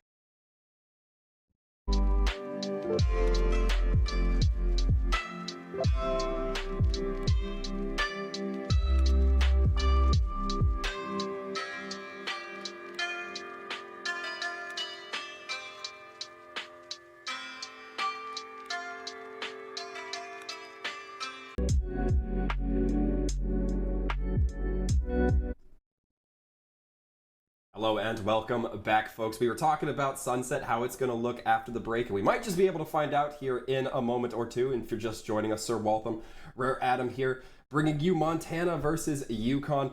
Adam, the first map we saw was a little bit one-sided. I've been talking about it quite a bit. It was UConn and a little bit of MSU. That's sort of the story of it. UConn just rolled them on Split, especially considering they went 10-2 on the attack. That was the most impressive part for me, was on the weaker side on Split, they were still able to dominate. And it really came down to strats as well as just winning your aim duels. If you win your ones in a lot of situations, even if you don't have the strats to back it up, you can win several rounds for yourself. But when you have both on your side, it's going to start to roll over there. But Sunset, of course, very interesting map, because we don't really have a lot of pro data to go off of for Sunset. We don't have a lot of data, period, to go off of. It's a relatively unknown map. I think I've seen it twice in Collegiate in the last couple weeks, and I've seen two very, very different comps for it. So I want to see what these two teams are willing to pull out on it. Yeah, I was thinking something along those same lines. When you have maps this new, where there's not necessarily that meta composition set in stone, it's very exciting to see kind of the creativity, or maybe not even the creativity, just the comfort picks from these teams. If a team's comfortable running 2 controllers, they're probably going to lean into that playing Sunset, or if they're double initiator, double duelist, whatever have you. That's probably where we'll see kind of what these teams actually feel like they're most competent and comfortable on. Yeah, I think interesting that we saw UTK play earlier. They were one of the teams that I saw play Sunset. They were playing against Western Kentucky. Western Kentucky pulled it like Phoenix Reyna or something like that. It looked like a solo queue comp to me. I was like, what am I casting? Like, what is going on here? What are these comps? And Western Kentucky won like 13-5 on it. They were looking incredible. I think the other game that they played against actually a top 20 team in West Virginia, they were also able to take them down on Sunset. So maybe teams are starting to figure it out. Of course, that team isn't playing here. I wonder if they've potentially looked at the VODs for that. They've said, hey, I like Phoenix Reyna on Sunset for some reason. I mean, if that ends up becoming the comp in pro, I'll remember. I'll be like, yep, I know which team did that. But I'm very curious to see what UConn and MSU are going to be able to pull out for this, because as both of us mentioned, we don't really know what's good on this map yet. Which means, Adam, here, what the subtext you're saying is, we might be seeing some trendsetters here at Collegiate that eventually, kind of trickle their way up, maybe. Who knows? I mean, maybe pros be taking notes. It's, not impossible. Yeah, and I mean, something interesting that we also brought up in the break is that Kami is a very prolific GC player playing for UConn at this point. Also, side note, doesn't speak English. is communicating completely through pings. The fact that you have your chamber player doing that and you win 13-2 on split and performing up to that ability, I don't know. Pings are stronger than words at that point, if anything. So Yukon, of course, I don't even know if you can say it's a disadvantage. You know, it just works. It worked for them. It worked so well. I'm getting our producer, is giving us this information. Apparently, Boz translates to Kami. Boz fluent in Russian, so perhaps a little bit of a game of telephone going on there. I would love to get inside the comms of Yukon and kind of dig into what that's like. But anyway, we're going to be digging into what these team compositions are looking like. And so far, we're seeing the Phoenix. No Rays, fortunately, unfortunately, however you want to classify that, Adam.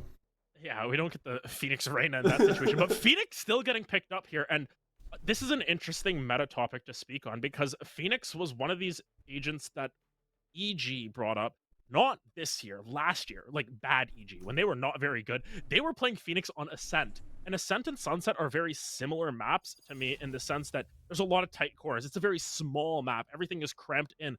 Thus, you can find a lot of different angles that work for your flashes in that situation.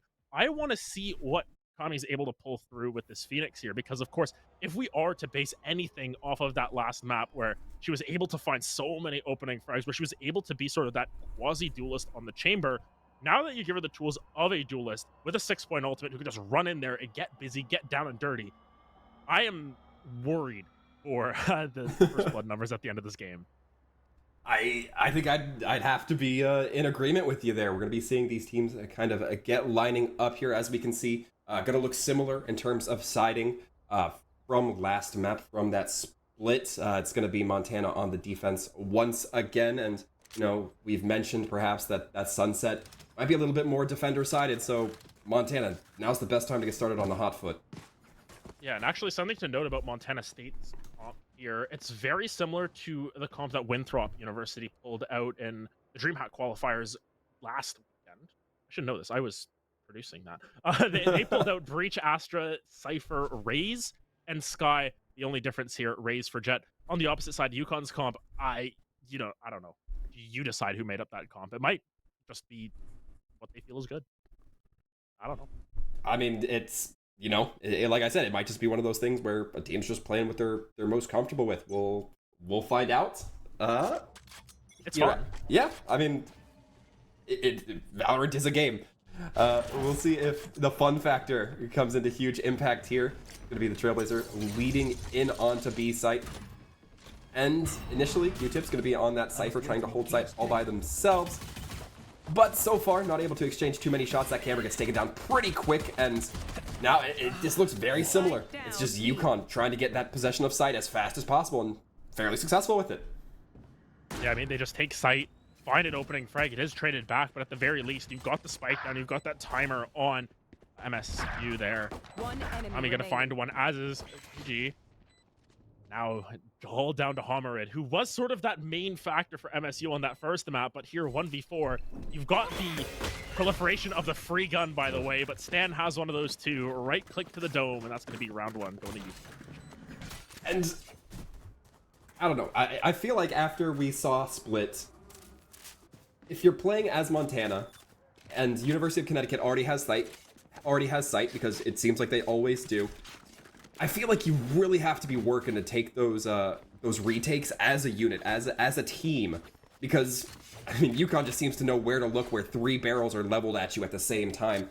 If you're not taking those as a team, you're just gonna get put in the dirt, and I hope we don't see a repeat of that for 13 more rounds from Montana. I mean, Yukon just feel like they're more cohesive. They felt very strong here, but a push through mid here. Stan finding an early kill with the Bulldog. Wi-Fi not on the best of spots there either, despite the smoke giving cover. Q-Tips will spot this out, but they're just pushing forward aggressively. They've got no fear in their eyes as Boz finds another one. No fear in the eyes, but one bullet from the Spectre perhaps right in between them. Montana State once again trying to push in here. And University of Connecticut perhaps took a little bit longer to get their stand. The shot from the Bulldog onto Ursa. Homerid once again trying to find those right clicks from the classic, that spread pattern not quite connecting as they need it to, and so far a nice neat 2 rounds for University of Connecticut. Not exactly unexpected given the win of the first. Yeah, I mean, the second round, you're really just trying to get guns out of the hands. If it's a flawless, the flawless, so be it. You live, you learn. Irsa, though, opting for a stinger here. That tells that they're looking to build towards an op at some point here. Likely round 4 with the state of the economy. But nonetheless, UConn, despite not having a breach on their side, it feels as if they've got that rolling thunder behind them. They're just charging forward, just finding absolutely everything. They've got no fear. They're playing this fast as well. They're not taking any breaks. Gonna be that tripwire immediately broken by that Trailblazer. Utility coming out might be inclining Montana State to believe another push is going to be coming through from B, but of course, we at the minimap can see Spike being leveled towards A. Astra has 1 star placed there, but it's not going to quite be enough as we see the rotations start to come through. A nice eye trying to connect. Doesn't find a whole lot, however, and now the site, as soon as Homrid is down, is given freely over to University of Connecticut. Not too much hold in terms of their utility, and Montana State now going to have to be working. It's a 4-on-4, but they have the retake that they always seem to struggle on. Yeah, Mike actually going to find Q-Tips up mid as well. Mike this time is the one who's lurking around and now 4v2, sequestering them back in spawn. Irsa's able to find 1 in return. Will that be enough to find one of these other 1-taps there? That's exactly what you need. And now all down to Kami. And Kami going to be trying to just hold out for as long as possible, but getting a little bit open. Oh, and that Astra not able to swing with the jet quite at the right time. That smoke, that nebula coming up. And Kami gonna be throwing down the hot hands, allowing themselves to heal up, even though, not necessary. The round's already been won. Yeah, a little bit of style points at the end, but great stuff coming through once again from Kami, holding the line there in the 1v2, clutching it up for the side of UConn. As we mentioned, the op was a potential here for Irsa, but with the rest of the buy not looking too cohesive, going to be forced to wait 1 more round for that one. UConn they're feeling themselves right now. You can just tell with how decisive they are with their pushes. And here, once again, going up mid, dropping down the smoke. They just immediately trust Kami to walk into that smoke, probably flash out, find picks at will, as Mike already taking down Irsa. That jet going down, going to be unfortunate. You'd like that jet to have a little bit of impact here, perhaps a few kills, just to ensure that they can build up that that bank towards the operator, towards that extra utility as well. It might come down to that. And right now, the attackers mostly leaning in towards that mid-section utility coming out from Wi-Fi, not finding too much. Yami gonna be trying to throw in some shots, but it's Alt who manages to get one before eventually being traded out. Mike eventually taken down by the trip. Didn't get detected, or didn't get caught there by any of that util. Oh, Q-Tips looking spectacular there, able to get 2 headshots from the Sheriff. Doesn't quite connect it onto the third. Ooh, unfortunate that they didn't get the opportunity to wait for that Trailblazer. Homrid tries to make the swing, can't quite, but Wi-Fi gets the job done, and already things looking significantly better for Montana than on Split.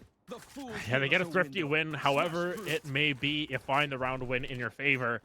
I don't know, should be changing the name from Q-Tips to Q-Taps there. 2 of them on the site, just keeping them in contention there. And of course, despite Kami's heroics in the previous round, unable to convert on the 1v3. Just too many members there to deal with. But now, with the run it back available, it's a lot easier to just sort of go in there, get a first kill, get right back to your safety, and then reassess the situation from there. But Irsa, with the op, be careful.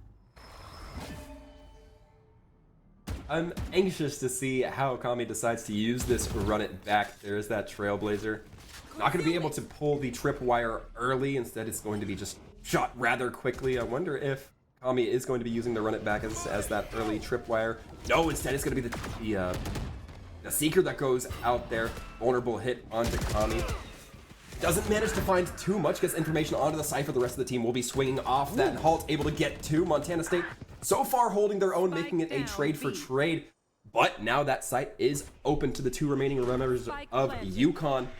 And with Irsa holding this op, it might be a little bit more difficult to clear these angles as rapidly as you like. The double stack coming in, make sure that Wi-Fi falls. Irsa able to get one.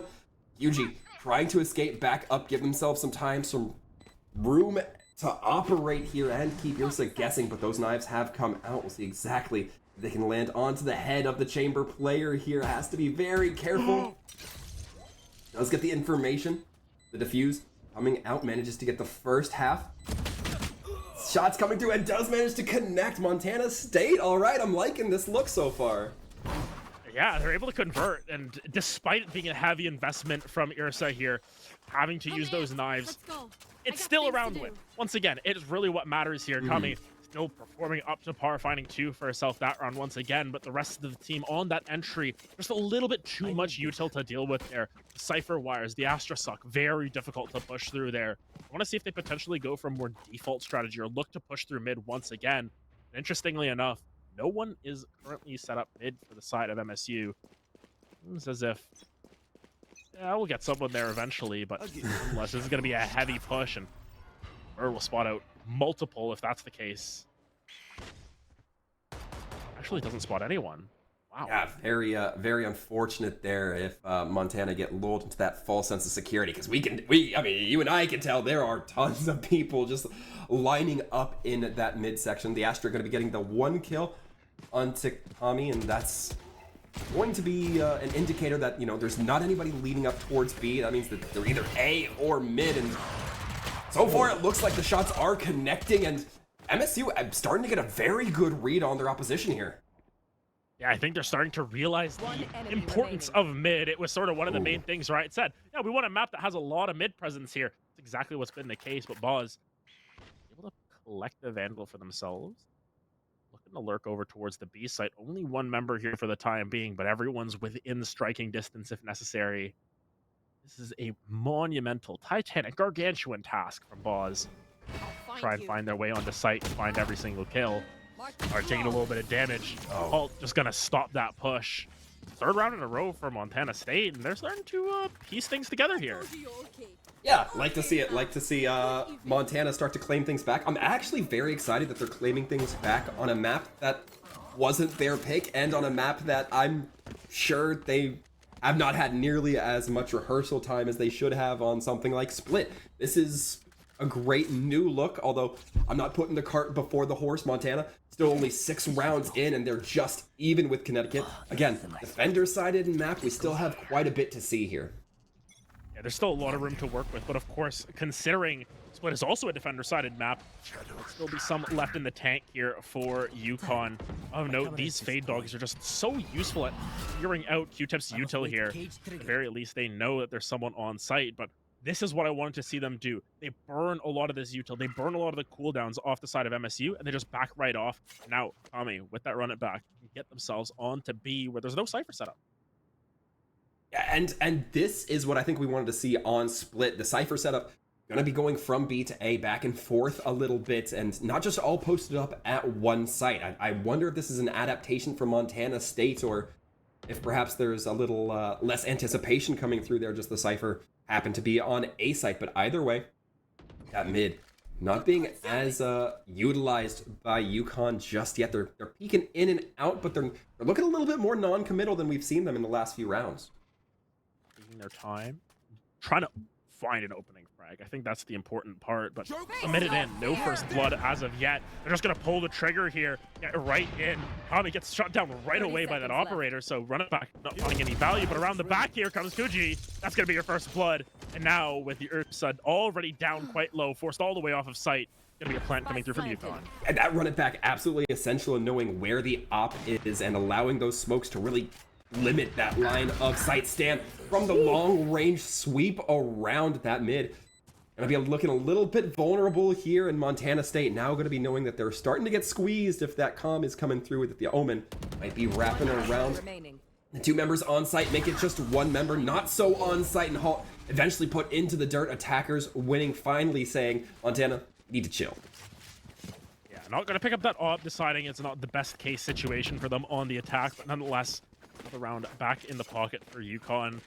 They're going to get themselves back up on their feet here, and that was a very strong round for them to do so. They buy out, they get all the guns in their favor, and now he's sitting quite pretty. I think only losing 1 member by a round. I want to see what their strategies change to, if at all here. If they're going to go for a very similar slow strat, if MSU can adapt. Mike only buying half armor, kind of curious about that. Bonusing. I think bonused it. Okay. You are. Fair then, and we'll see. Now University of Connecticut changing their tempo up a little bit, it seems, immediately getting a little bit more heady towards that A site, trying to find out if they can just bum rush it again, as we've seen, but Mike's going to find out the hard way. No, they can't necessarily do that as quickly, as easily, as friendly as they would like. It's going to cost them the lives of their Sky, and you're talking about canceling out those tripwires. That Sky, one half of the essential group to do that stand, gonna have their location revealed. They're gonna know that they are on the box, taken out, and Montana State in a great opportunity to go in for a retake. It's just that Phoenix, just that fade. Have to push through that firewall, and Cammy gonna be caught in the cage. Not taking any shots. Eventually does fall though. Yeah, the whole squad's there for picture day. 3 members showing up to say hello to Kami. Unfortunately, there's no sharing in this situation. Select up the kill, find the round for themselves. It's the 4th one on the board for MSU. Something we talked about in the break.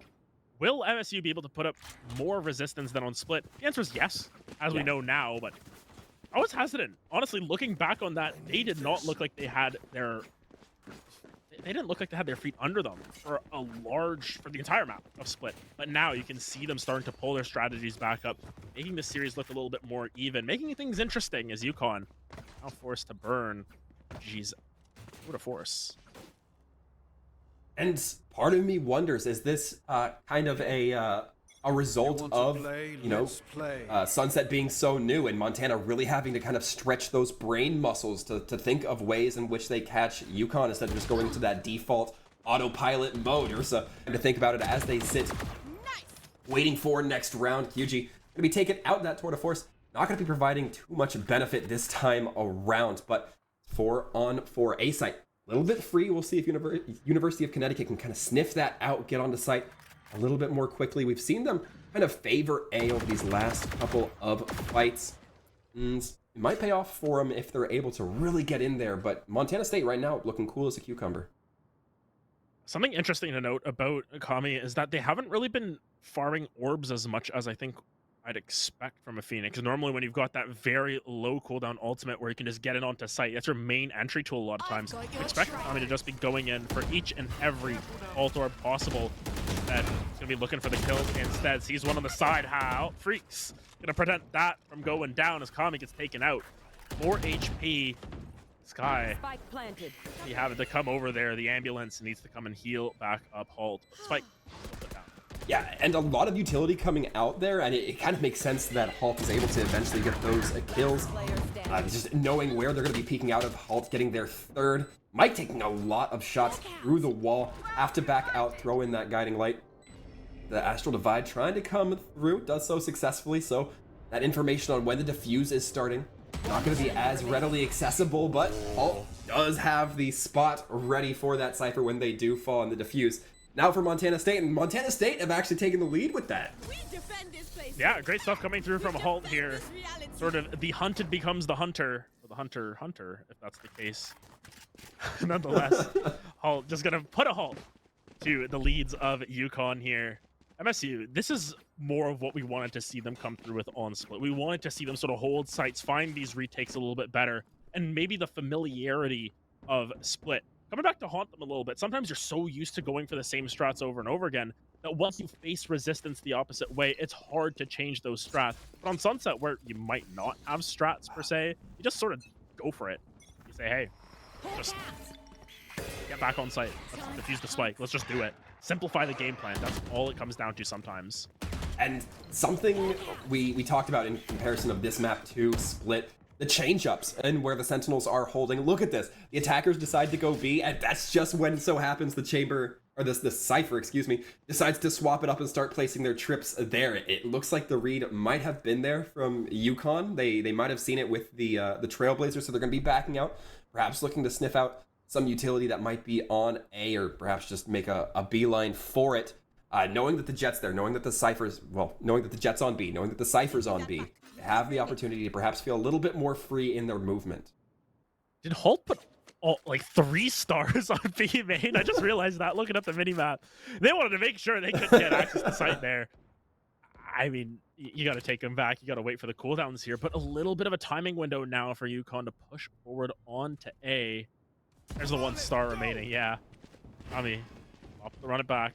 Notice that site is completely free. Should be a plant nonetheless, but once again, MSU in a great position to retake, especially considering, oh my goodness, Kami gets that at the last moment, considering the ults they have available, Rolling Thunder, and the Neural Theft. And that may have been a situation of, you know, all the eggs meeting just one basket, where Montana State had a lot stacked towards that B site. But as soon as the information was there from Connecticut, it just wasn't going to happen for them on that B site. And now they're having to deal with a pretty tough situation. You're just stuck inside of that Molly-like ability, and it's going to be very tough. There's 2 members remaining. Montana State tries to go in, but Kami, I believe, getting that ace indeed. No need for the diffuse as UConn now looking to tie things up once again. Maybe not feeling as complacent as they were at the beginning of this map. I mean, Kami just comes up huge there. One of those aces where like, oh, yeah, that just happened. You know, was able to get all of those kills across. Last second kill onto Halt there. Gets one with the Molly onto Irsa as well, and then just sprays down the last couple members. Great stuff coming through from Kami there, and pop the ult last round, 4-6 this round. This is what you want to see from Phoenix. Just continue to frag out, continue to get that ult off of cooldown. Now pushing towards mid once again. We've seen this be quite successful for UConn in the past. We'll see if they're able to find the frags once again. Immediately, we're seeing that mid push come in from Kami. Omen and Sky as well. Trying to make the shots connect. Kami barely able to get out of harm's way. Catches a brief flash, but not enough to really hinder them all that much. And Montana, in the meantime, does lose one. Kami getting the kill before the tripwire catches her. That's going to be essential. U-Tips, we've seen them perform excellently with the Sheriff, but it's not going to matter if you're nearsighted. Going to make it very difficult to hit anything, as a matter of fact, let alone the heads of 4 remaining members for UConn. Spike is going to go down. Ursa just waiting, perhaps, for Halt to make that long wraparound. Yeah, Halt has the Vandal. You got to really play behind that big gun. Nonetheless, it's challenging because look at how far off-site they're playing. They're willing to take their time with this. You have the From the Shadows to potentially find a flank angle at the last moment if necessary. Look at where Stan has gone. Stan went on a little bit of a mission here. Always love to see Stan look around. Might have found timing on this one. Oh man, the backstab is coming through. It might just be the perfect timing from Stan. Incredible stuff. Stan closes out the round. UConn get to 6. I was worried for Stan, I'll be honest. I kept fearing that Astra Halt was just going to turn to their left at the most inopportune time if you're Stan. Did not turn out that way. Stan able to get the nice 2 to seal up that round. Once again, put University of Connecticut in the driver's seat. And we're looking towards either a 5-7 or an even half for this first defender side on Montana. I like this back and forth. You know, it's fitting that we get a more competitive Sunset because no matter who picked this map, it's still a very new map. You're not really sure what to expect on either side. Thus far, it has delivered in the entertainment factor. A little bit frisky here over towards A site. Joke's over. They're going to be pushing it onto site. At the very least, Kami takes out a tripwire. They immediately back off. They turn tail. But look at this lurk up from Ursa. Oh, Ursa doesn't manage to catch QG. There was a huge opportunity there with the abilities getting swapped in between. Boz does manage to go down, and so far, 2 members down for each side, and the read is going to be coming in here. Halt has to know what is going to be happening. Gets the 1 kill, immediately backs out. I can respect that. Getting the 1 kill, making the attackers have to slow down or use utility just to try to clear you out. Hot hands coming through, but Kami perhaps not anticipating that. Halt now trying to play around this box. Does manage to get the final kill there. Really love the play coming in from the Astra Halt there. Yeah, Mike just used too many bullets. Had to reload in the middle there, and unfortunately ends up being their demise. A perfectly even half here, despite what we expected coming through in the first 3 rounds, as well as that comeback from Montana State there in sort of the second quarter there.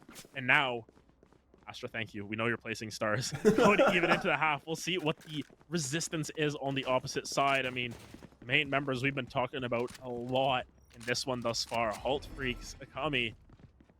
Great performances for the team, really carrying the weight here, and we'll see if Kami can find as much value on the inherently weaker side for a duelist, but stronger side on this map. It's wild to me that I believe Montana is down 7 kills, but they're still able to keep such an even scoreline against this Connecticut team. We'll see if that continues to work out here as they look to make an attack of their own. And Kami immediately trying to get Hetty up towards that Cypher. Does get the shot right onto the head of Q-Tips, and that's going to be an immediate backup. But Boz does manage to equalize the field as they drop. And now University of Connecticut might be reeling a bit. Yuji, however, has that teleporter down, waiting for that rotation to come through. Manages to get one, doesn't quite take the second. Very lucky to get out there, if you're asking me. Yeah, a little bit of an overheat there, and actually just gets sprayed down. Alt had an inkling of a feeling of where that could be, but now the rotation's back. There's found a little bit of a timing here. This could get real scary. Side of Yukon, everyone just gonna sort of back out for now. Kami has a feeling, finds it once again. Once again, Kami finding the pixel unnecessary. Should be able to upgrade that Ghost as well if they so desire, but 3v2. Challenging push forward from Montana State. They should get the plan down, though. And that just looked like a little bit of unsurety coming through from the Jet, not knowing exactly where to look with that Sky Flash hitting them. But Montana State, again, has that flash. 2 members up closer to the spawn. The blind comes in, actually hits Halt. That is very tough, and Wi-Fi not going to be able to close in on the 2 remaining kills. Instead, just going to have to be happy with the 1. Do not manage to win this round. Instead, it's going to go over to Yukon, who's been pretty successful at winning their first rounds on these halves. Yeah, I mean, they're 4 for 4 on pistols thus far. Yeah. That's the most that you can ask for. If you convert, it's going to be 4 for 4 on bonuses as well. So it gives them that inherent advantage from the get-go each and every time when they're able to find an early round for themselves. They're able to basically get a 2-round lead right off the get-go in each half. Kami, 21 frags for themselves. And something I've loved to ask, and this is a trend that I've carried over from casting with other people. Okay. Kami has 21 kills. It is 7-6. I want you to set me the sports line. How many kills is Kami getting this one? Give me a line and I'll go up under or over. I'll give you the round to think about it. Okay. This is always fun. It's always fun to see what my co-casters think. Do you have faith that Kami can go pop off? 32.5 is what our producers here given the estimate of. I'll go over. I think Kami's about to pop off. I think that's a pretty good wager here, given that the kill on the Q-Tips coming through. Stan, however, looking to deliver a couple of their own, not quite able to account for that drag on the Bulldog. One enemy Be remaining. taken out. Mike managing to get 1-2. That was a nice couple kills coming in from the Ghost, and able to make it a Sheriff into that next round. Yeah, so Kami now 22 on her plate here. But honestly, a great conversion once again. Really the only casualty being Stan. Kami did fall as well, but as a Bulldog back up in the driver's seat, has the run it back once again. Now we'll see if Yukon can find success in defending the A side. They've 4-stacked this. This might be a little bit of a misread, but nonetheless, they're willing to push forward aggressively. MSU might have the download of information here. They're 3-stacking towards B here, and it is only the chamber to hold. That chamber has to be pretty precise in their shots, Cammy. Ooh. Able to get 2. That is great there. They have gutted that push towards A. That means that pretty much if Montana are going to be taking this in the immediate, it's going to have to be 4B. They're pushing QG off on that chamber. At least into the back, they're going to know where that chamber is likely to be hiding. But these shots coming through going to be giving away Yursa's push opportunity here. QG able to take the wraparound, manages to trade 1 for 1, and that is great now that your team is up 4-2. The remaining members trying to push through this mid crossover, and 2 kills, 3 kills, so many kills coming through. It's just up to that Omen. Manages to take the attacker's spawn routing, and it's going to be the smokes coming up. Paranoia as well. Blind doesn't quite land into the smoke. Does he hold it? Stan doesn't quite get the defuse, and Montana State gonna be preventing that at what looked like the witching hour. I mean, the nearsightedness, it messes up your audio for a bit, right? So just started to stick it right then and there. I think they just had a little bit of extra time there to push forward, find themselves the round. It was a close call, though, nonetheless. Still, UConn going to be going for their full buys here. We'll see exactly the resistance is from UConn on their full buy. Are they able to answer back in kind? Are they able to continue their momentum? Will Montana State start to snowball up a little bit for their own? I'm rooting for Montana State here. I love me an underdog story, and Split definitely told us one of Montana State. Again, we're seeing that heavy stack come in from Montana State. This time, it is towards that A site. Although University of Connecticut not necessarily hurting for members this time around. Kami gonna be throwing out that hot hands, just trying to mitigate the push that could be coming through from Montana State. Although Connecticut does lose one in that sky. Trailblazers guiding light, a lot of information gathering, no longer going to be in effect, and it looks like Montana State going to be soft shoeing their way out, just trying to regroup with their Cypher, who might have the read that B site relatively clear. Yeah, UTEP was like, "Hey, it's free. Come over here. Let's go. No one's here. Let's have a party." I mean, the only person who's even in the vicinity is the chamber once again. Everyone else is like in the wrong area code at this point. QG, now you know, gonna be forced to back off, and now the entire squad gonna come back through 4v4 on the retake. We'll see if they have as many tools to retake here. No run it back, so at the very least you're missing a little bit of info. But Stan, a little bit of an angle here. Shadows traveling. We've seen Stan use their util so far fairly proficiently. See exactly what they can get. Looks like it doesn't quite connect. A nice dart coming out from that Cypher cam, but Kami managing to get one helps Boz get the second as well. The defuse has to come through here, and the attacker stuck on the opposite side of this Omen. Smoke's going to make things very difficult. The spike is going to be stuck. Defenders coming out successful. Wi-Fi not even able to get any kills on the back end of that. 3 members still left standing for Connecticut. Yeah, the reload there, once again, causing problems for the side of MSU. Actually, last time around, it was UConn who got caught on a reload. Nonetheless, initiators are not having enough bullets to name a more iconic combo in these last couple of rounds here. Nonetheless, once again, Kami picking up a couple more for herself. Our producer's very happy at the line that they've set. This could be very close to estimate. Yeah. I mean, you gotta think that it's gonna be pretty all right. I think Kami's certainly gonna be happy with the performance she's putting on right now. And we're seeing now Montana State change things up from what we've seen the last couple of times. They're not looking so concentrated, at least they weren't, but that lean towards mid definitely still existent. They have to be very careful. Those that detect coming through from the chamber could slow down the push if they decide to go towards that B route, which we see this guy right now just keeping an eye on, keeping tabs on. The Hounds going in, finding the Omen. Oh, and Ursa not quite able to connect with the knives. Stan, in fact, getting the better of them.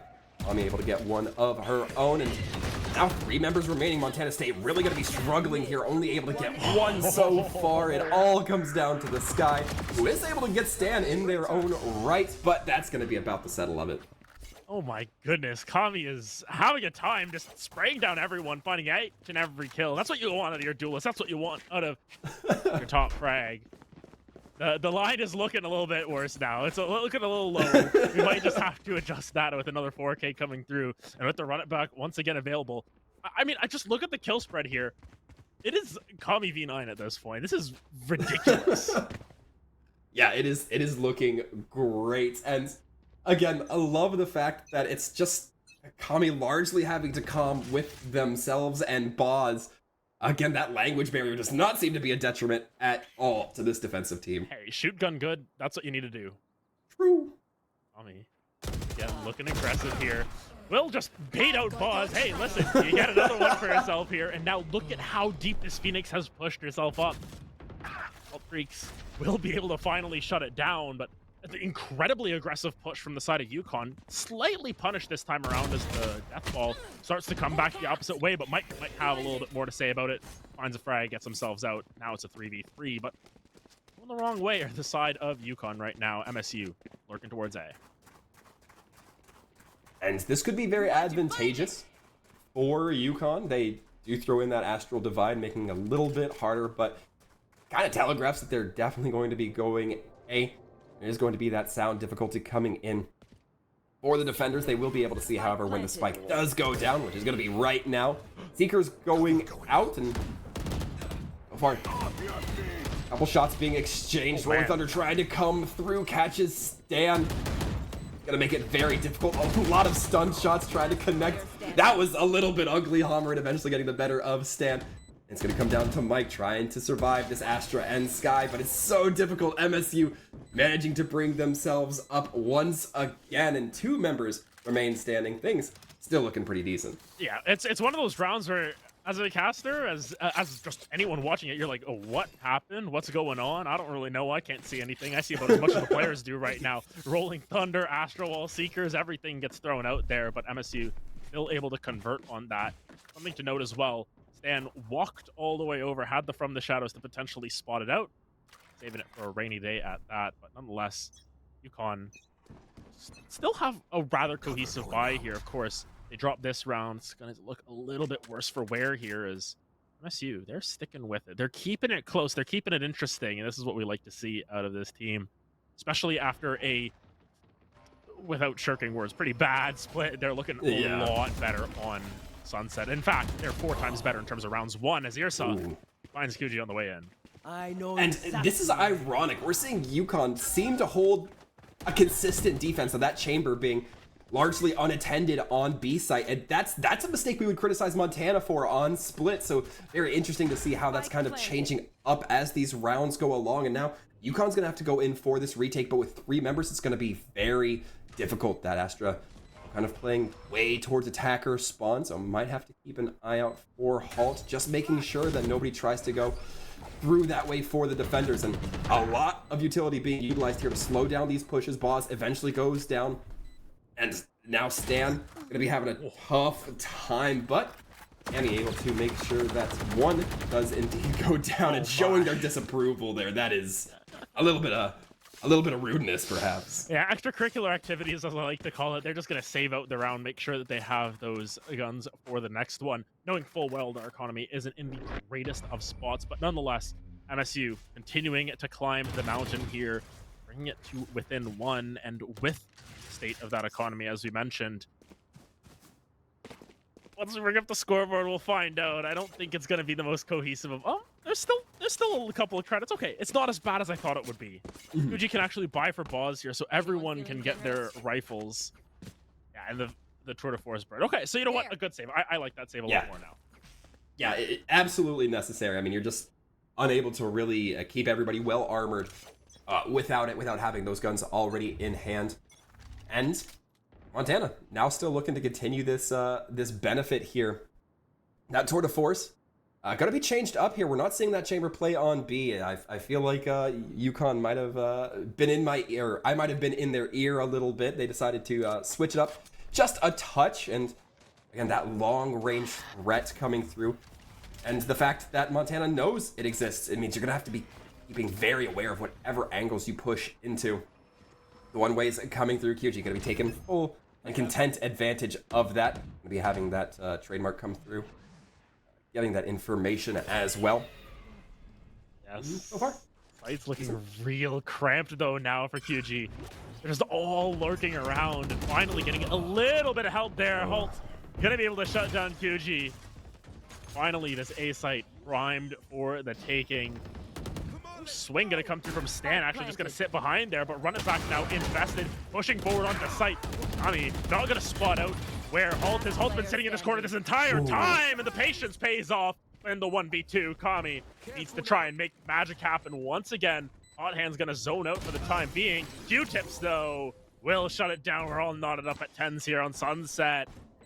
Walt, we may be going down to the wire with this one.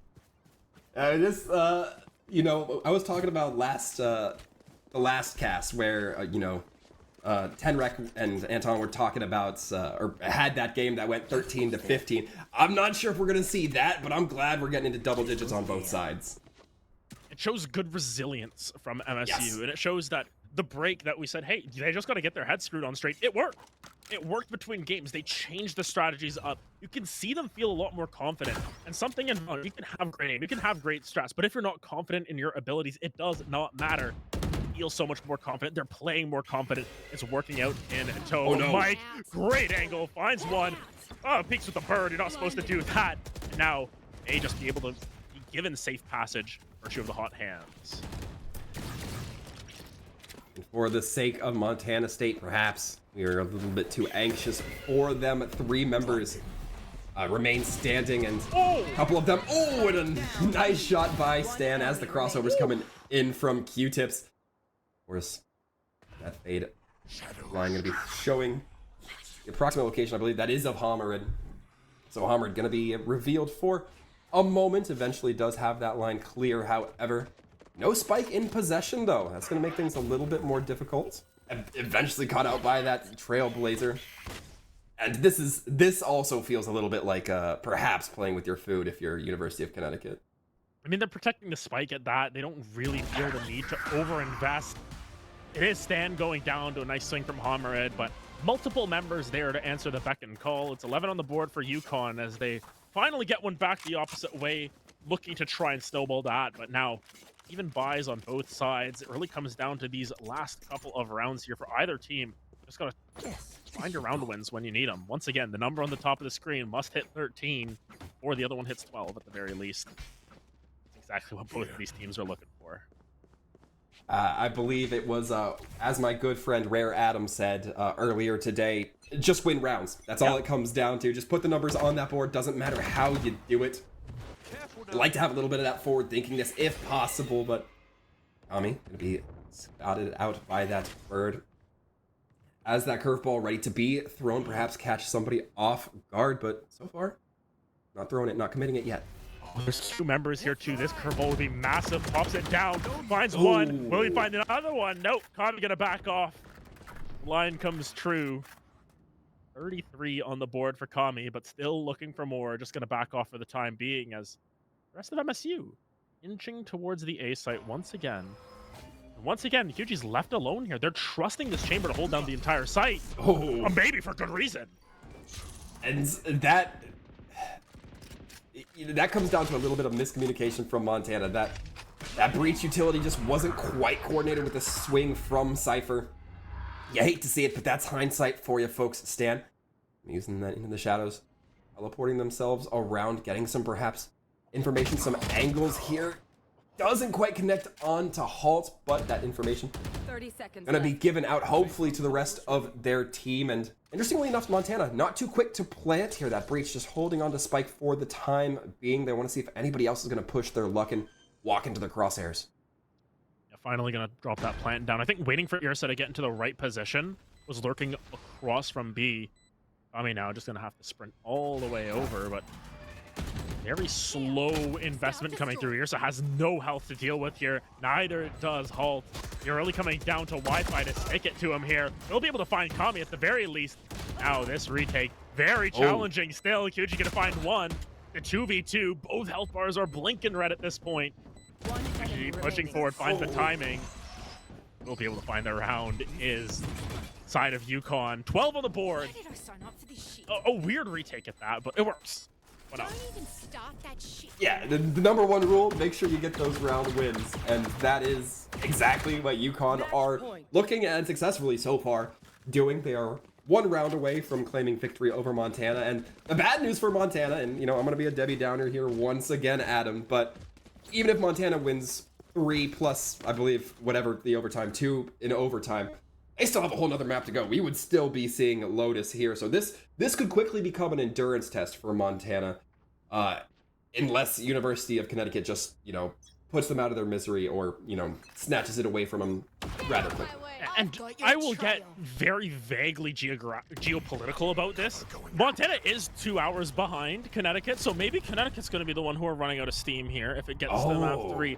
Let's remember time zone. Then again, I don't think Connecticut really want to play another map here. Stan finding an early pick on the Q-tips.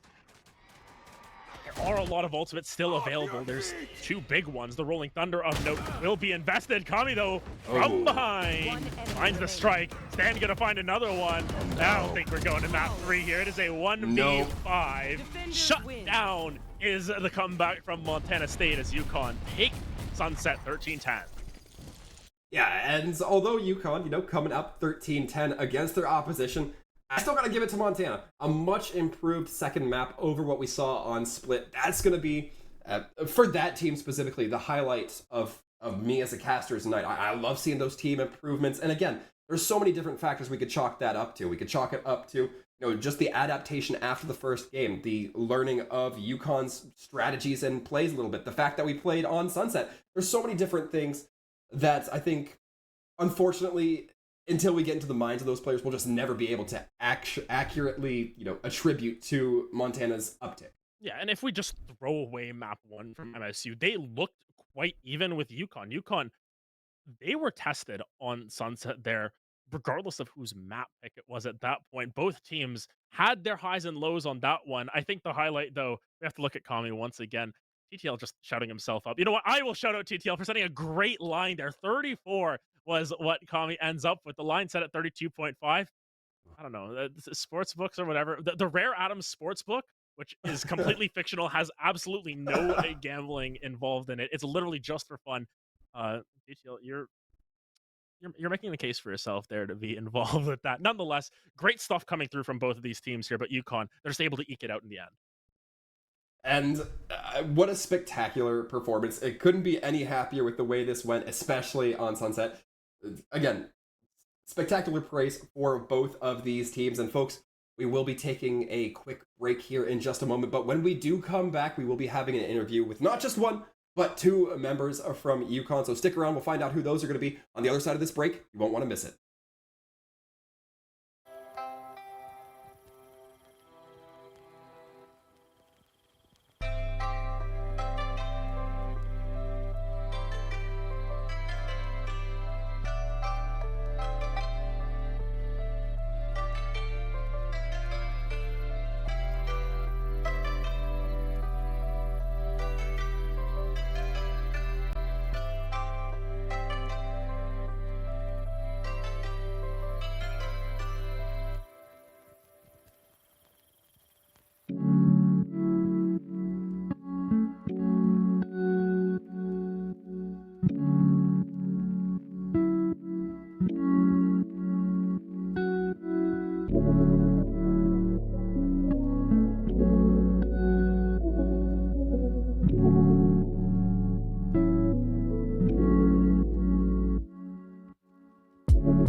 Hello, folks. Welcome back. And Adam, this ain't on us. We were lied to here, okay? You know, I promised, or I said that our producer told us we had 2 interviews coming up after the break.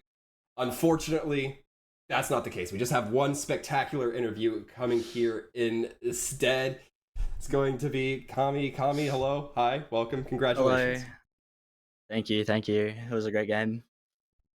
Yeah, it looks spectacular, and I want to ask you, just to start things off here, a little casually, what was the mindset going into the game today? Was it another day at the office, or were you guys focused on, adapting to your opponents? What was going through your minds before you even loaded into the first map? Honestly, we were like sort of just like not taking it seriously because like managers like coach it. And so we just kind of went into the game having no expectations, no nothing. We didn't even run strats for the entire game. Basically, we were just having fun, shooting people, having I don't know a blast playing with the manager. I mean, and we look at map 1, we see how dominant you were on split, normally seen as an attacker-sided map. When you go up that many rounds on what is considered the weaker side, what does that do for your mindset playing the rest of that map? Oh, dude, I was just swinging everything. I just did not care. I didn't respect anyone in that lobby. I mean, no ill will towards the enemy team. They were great. Cheers for the great games, but yeah, no, I was having fun. I was swinging, getting my kills. And then, of course, moving into map 2, playing Sunset, one of the newer maps in the pool, the newest map in the pool. I can't say it's the newer map. It's new. Going into that one as well, you sort of pull out a little bit of a reverse card there. You go from Chamber to Phoenix there, and you drop a whole boatload of kills there, 34 for yourself. Was Phoenix always on the cards for Sunset, or was that just sort of playing into the, hey, you know what, we won map 1 so hard, let's just play whatever on map 2? It was definitely a bit of both, like we definitely have a little practice on the map, but also like coming out of scrims right before the games, I dropped like 36 in like 12 or something in a scrim. So I was just like, you know what? Like screw it, I'm just playing Phoenix, gonna go shoot people. It also has like really good utility for the map because like the Phoenix Flash is like the way that they curve because of how many like close angles they are on like Sunset, right? There's like a lot of stuff you could do with like the Phoenix Flash, Omen Blind. You just like throw the Phoenix Flash around a corner and get 4 because they're all blind. Well, I mean, certainly no complaints with the results, I'm sure, coming out from you and your team, UConn, here. But unfortunately, that's about all the time we have. It is getting pretty late, at least where I'm at. I can only imagine, on the East Coast, it's getting a little bit later. Yeah. But we'll wrap things up here, Cami. But before we let you go, you want to give the opportunity for any shout-outs, team, opponents, friends, family, whoever? You have the mic. Shout out Lori from not really EG, but she's playing with EG. Shout out Lori, she's my goat. Big sis for the win. All right, well, Cami, once again, thank you for hopping in here, answering a few of our questions, and once again, in case I haven't said it enough, a big congratulations on the win today. Thank you. Cheers, mates. And with that, Adam, we are about ready to wrap things up here. We're going to have a quick recap. Split 2-13, Sunset 10-13, looking a lot more even. All going in favor of UConn. Things so far, a spectacular first week for Valorant within EGF. And folks, this ain't the end of it, not nearly. Next week, we got a lot more action over to you. On Monday, we will be having Chess. Tuesday, EAFC. Wednesday, we're going to be having some Rocket League, Overwatch 2 on Thursdays. And you can join us back here next week on Friday for some more Valorant, as well as some CS2 starting a week late, so you can catch the beginning of CS2 as well. But fantastic game so far. Adam, any final thoughts here tonight? Honestly, it was great to get behind the mic here once again and to be able to cast with you as well. Great stuff from you as well. Always love to shout out my co-caster. Shout out to TTL, our producer, and our babysitter at that for whatever we say in between games and all of that. But honestly, really great to see some really fun gameplay, get a good interview with Kami as well. And congratulations to UConn. You know what? End of the day, they had the dog in them. Showed. Absolutely. And folks, we hope to see you next time. But until then, for Rare Adam and myself, Sir Waltham, we want to wish you a safe night and take care, everyone.